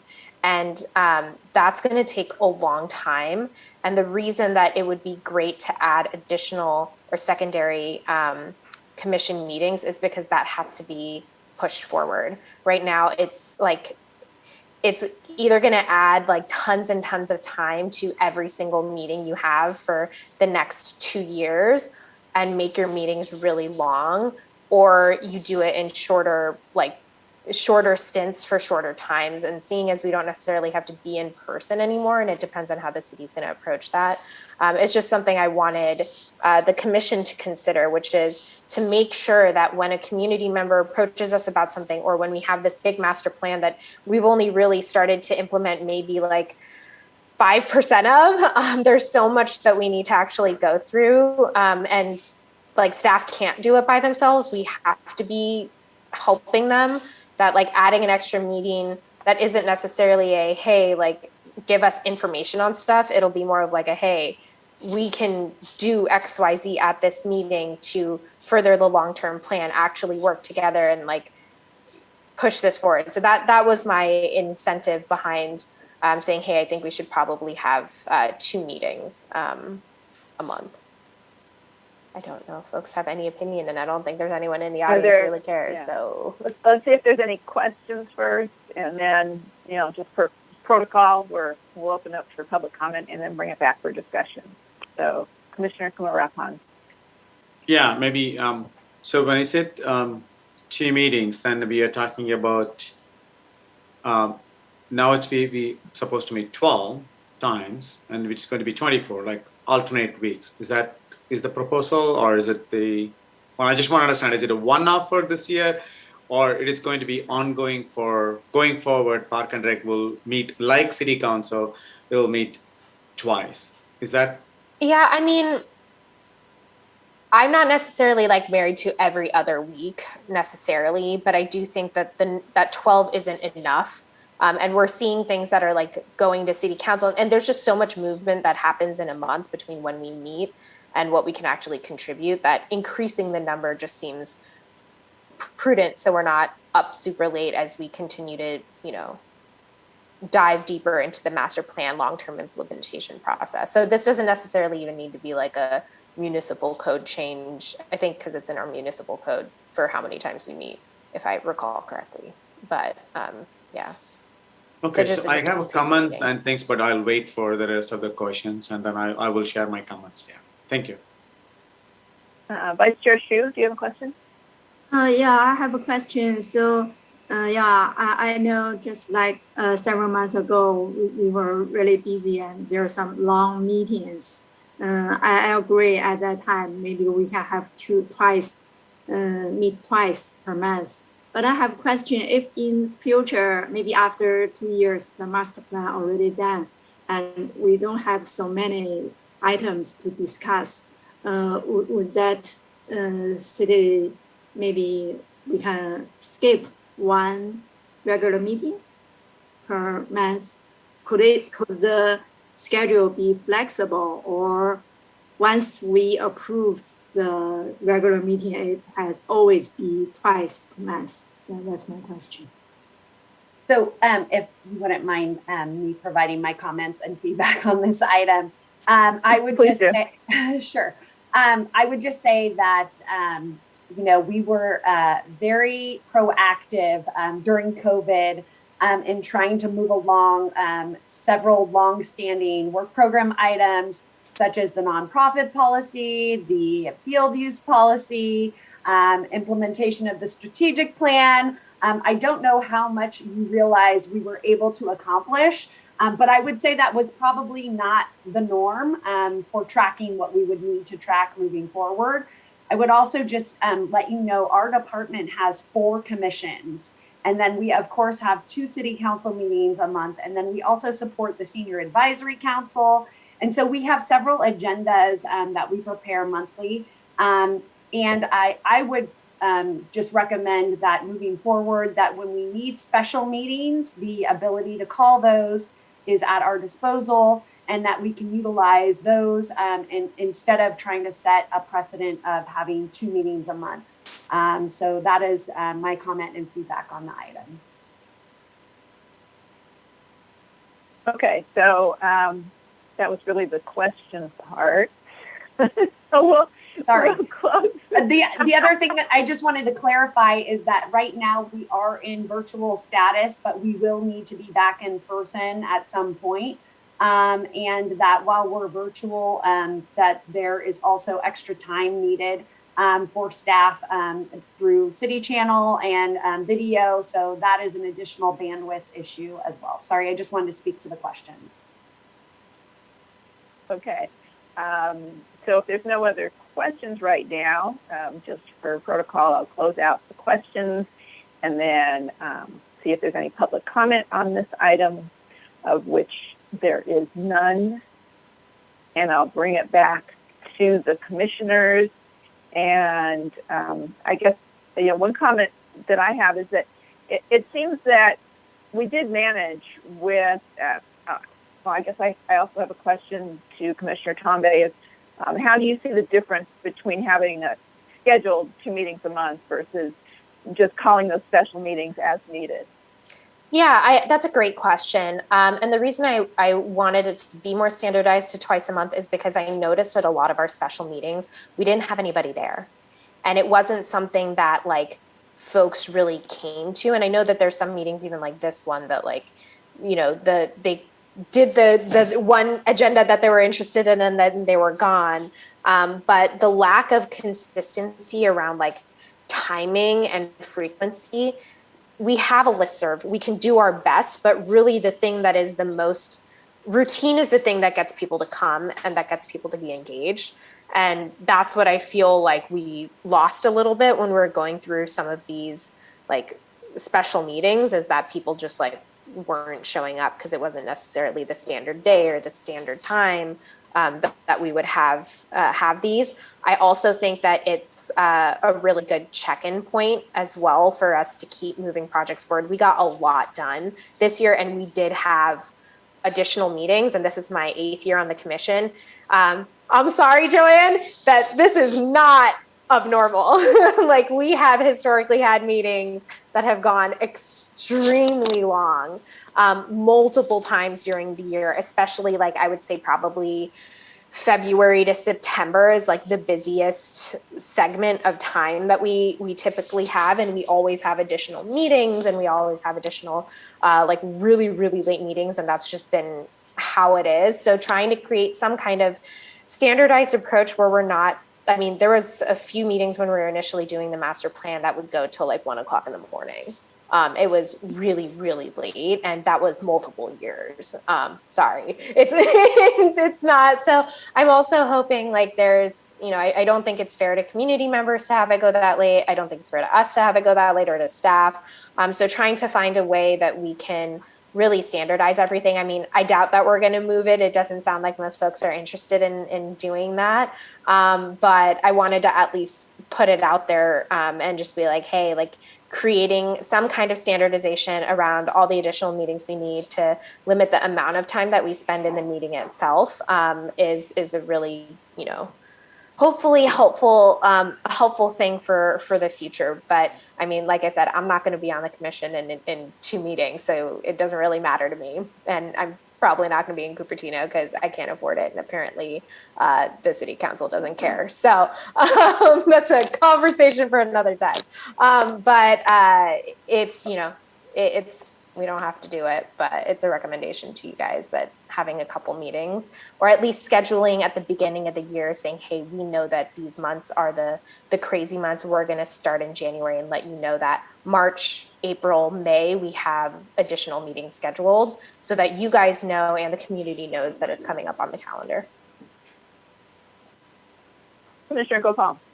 Yeah, thank you, Chair. Thank you, Commissioner Tombe. I think the intent is good. I mean, the reason I understand, but I think I have my own reservation on it for a couple of reasons. Number one, like Director Joanne said, sometimes we, as a commission, I'm not talking about one individual or as a commission, I think sometimes I, even myself included, get into a little bit micromanagement of those things because we go deep into it.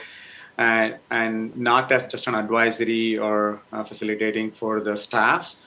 And so I always even want to spend less time on some of those things because we grill too much. And then I feel sometimes we are entering into their space, the staff and the city space and the director's responsibility area. So I think some of those things, at least as a commissioner, I'm just talking about myself. I need to be disciplined even to really go how short and how clear and with the clarity to go into those discussions. So personally, I'm absolutely not going to be committing for those two things simply because if it goes in person, a lot of things we are coming in passion and we do it, but I think it's not just for us, but I think the future commissioners who come in, they're all going to be, and then 2 times in a year, if we make it as a standard, it is going to put off a lot of people coming into it. That's one. Number two, definitely it will scrutinize much more deep into what park staff and others do it. I personally feel that I don't want to do that kind of a scrutiny, rather be in a little more an abstract level help guidance. So that's the other part. And I really like the special meetings, and even those special meetings we can plan in advance, not to call out, hey, immediately we have a special meeting this month. We can do it in 2 months in advance, kind of, so that we should be able to provide more elaborate notice, well in advance notice. We can change it instead of 48 hours or 72 hours. We can make it much more advance notice so that we can invite the citizens to be part of it. That's how I see it. I think 2 times in it's definitely going to slow down the participation much more, not just from it, even the commissioners to come in. I'm sure you're too passionate, and I cannot come close to your passion. Absolutely not. You can when it's budget related. Don't worry. No, I'm just sharing it as an individual. It is going to be very hard, especially people working or anyone into it. It's going to be 2 times in a meeting, and I need to be disciplined myself, and that's what I want to bring it in, and I want to leave a lot of things to the staff. So that's my comment. So I'll leave it to the others. Okay, Vice Chair Shu. Yeah, and for the recommendation, I agree that if a meeting is too long and only after we realize the meeting will be too long, we schedule the special meeting, then it may be we didn't provide information in advance to community member. So I can understand why Commissioner Tombe have this recommendation. But I also agree with Gopal said, maybe if we already know the March to May, there will be many meeting items, the agenda will be very long. Maybe we can schedule the special meeting earlier, maybe 2 months earlier, so that community member know the information, they have enough time for that. And from my personal view, I think flexibility is also important, because if during busy season, it's totally fine. We have 2 meetings per month. But if we put the 2 meetings on the regular base, maybe for when there's not so many agenda items, we have to cancel meeting. Then I still think schedule an extra special meeting will be more flexible.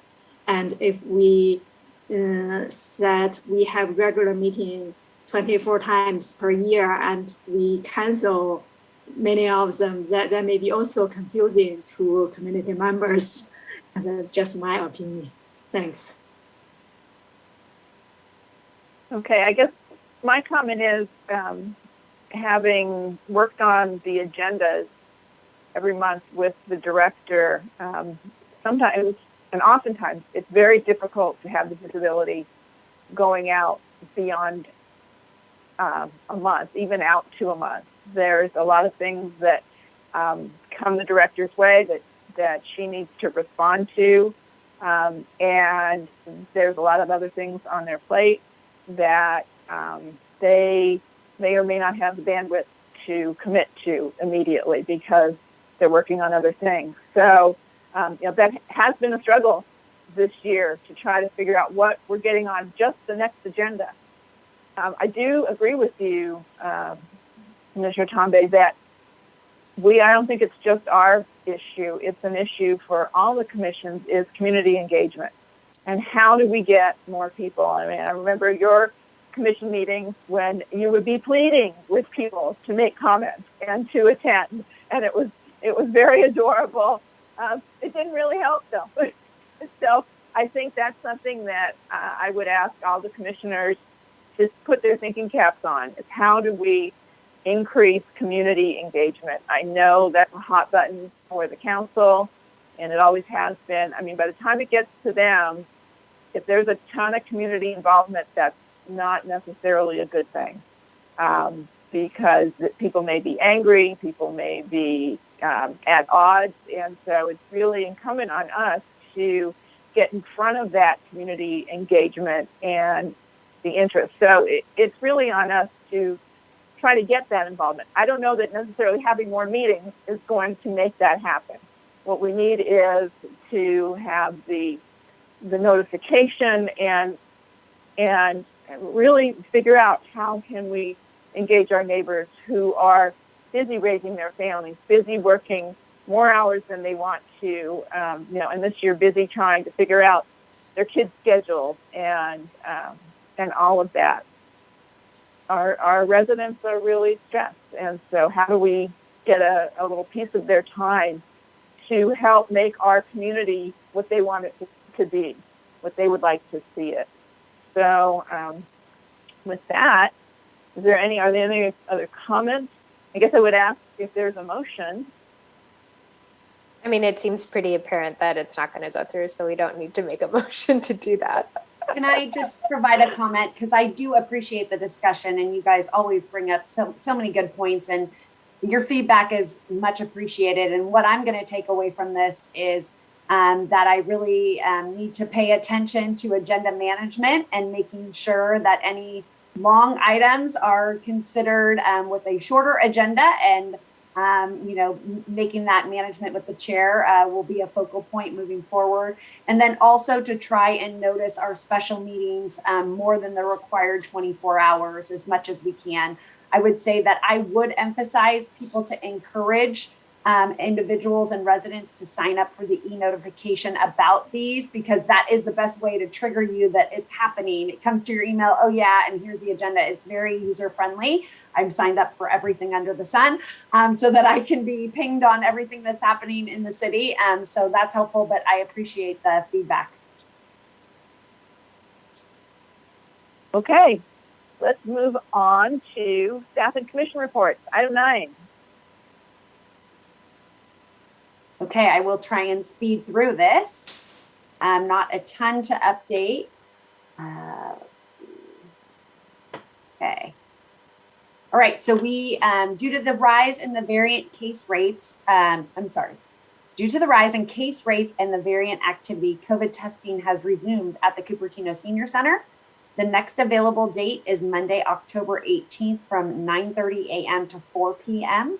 Appointments for this testing site and other locations can be found on the Santa Clara County website at secfreetest.org.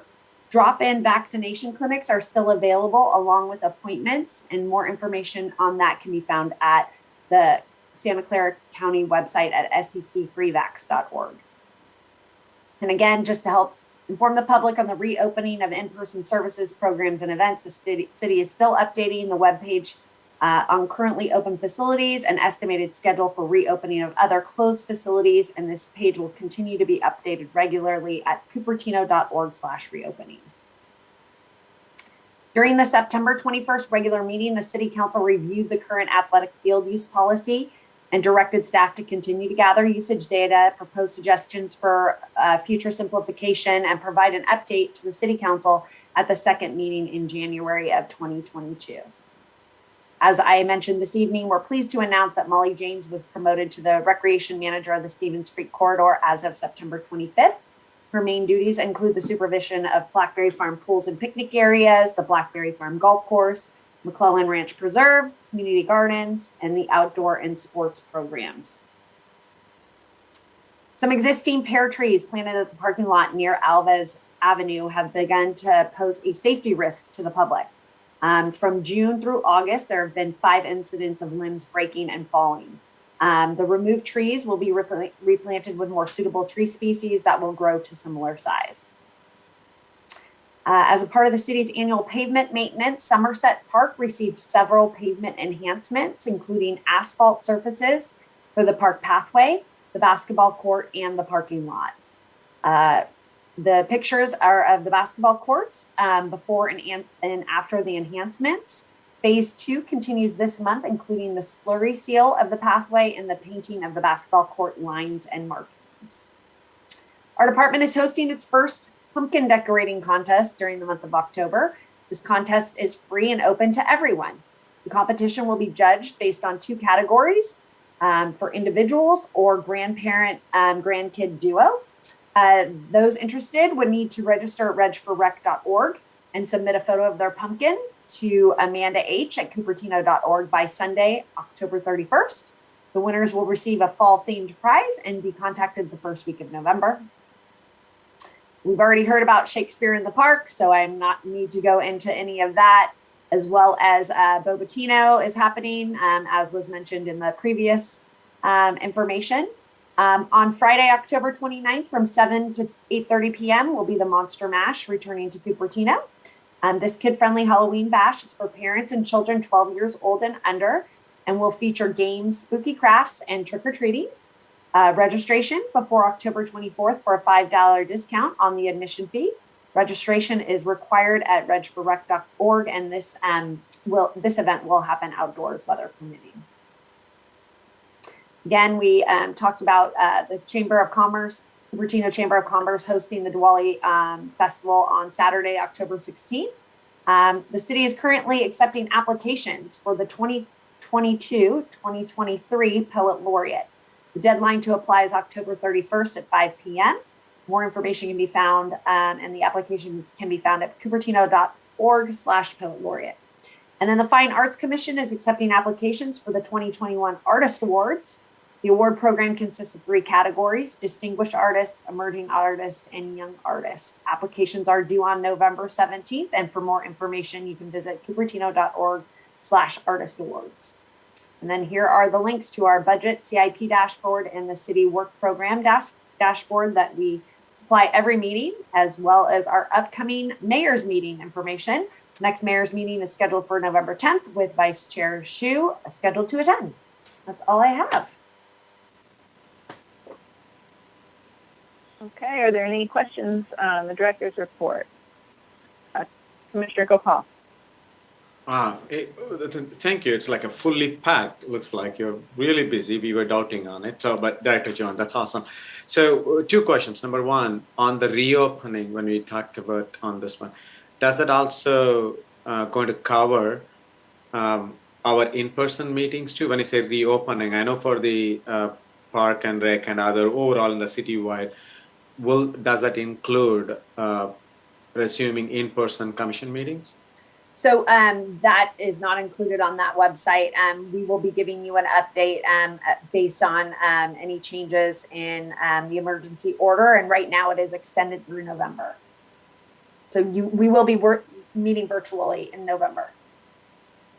Oh, okay, virtually in November too. Yes. Okay, thank you. And the other one is just comment. I'm sure that we're not going to have any other comment section. I just want to say a congrats to Molly James' staff. And I somehow I love those backdrop of it as if it's radiating it. I think, it's a city logo looks like, but maybe I have to steal that particular backdrop on it. It came out really vibrant. You're promoting, congratulations, and the whole message comes through it. So fantastic. Okay, Commissioner Pecora. Yeah, I received 2 invites to the mayor's meeting for October and November. So I'm kind of confused as to which one I'm on. Unless it got canceled for some reason, Kevin. So Wait, so was the October one yesterday? I thought it was next week. The October one is for next week. Okay, so Commissioner Pecora, you would be next week, and I think Vice Chair Shu should be November. Good. So maybe you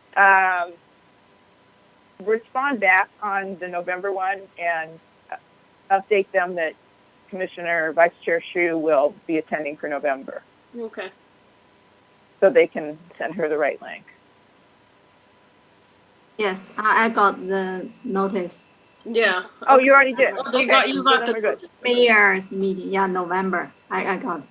Yeah, I was surprised that I got 2. So it's just Curious. Okay. Any other questions on the director's report? Okay, and just to be sure, there are no attendees with public comment on it. Commission reports. Anyone with a commission report that they would like to do? I love the picture inclusion of Sophia in your video. That was great. What? I love the inclusion of the photo of Sophia in there. That was the best Easter egg. You're welcome. You're welcome. I wanted to see you cry. So I will, I'll just reiterate, I was at the Plunge, which was wonderful, very well received event, and just wish we could find more ways to do it more often. I also attended the Silicon Valley Day and Night Fun Fest, hosted by Rotary, and it was very well attended. It was sort of broken up into two pieces. During the day, it was much more family oriented, with Boy Scouts having a lot of booths and other family oriented booths. And then in the evening, there was a band, and there were food trucks during the day. That there was sort of a transition, and then there was different food trucks that came in the evening. There was beer tasting. I think the whiskey tasting didn't happen. But in between sort of the two day events, between the day event and the evening event, there was a flash mob that happened. And there is evidence, there is pictorial evidence of this. Let's see. We can, nope, there we go, that's the one. Here is pictorial evidence of the flash mob that was choreographed to the music of Footloose, and there is video evidence as well. We had 30 dancers, and this is a group of happy dancers at the end from all walks of life. Even the president of the Rotary participated. It was just a very good time and a lot of fun. And so we'll see if we can ever do that again. Other than that, I think that's all the reports that I have. Are there any other comments? Oh, let's talk about, see, we've already done upcoming meetings and events, future agenda setting. Sure thing. So I am happy to report there will be an update on several of our CIP projects from our CIP manager. And those will include an update on the Memorial Ponds repurposing, as well as the Jollyman Inclusive Playground, the Creekside Playground equipment replacement, and the new Junipero Serra Trail. So we'll get updates on those projects at the next meeting.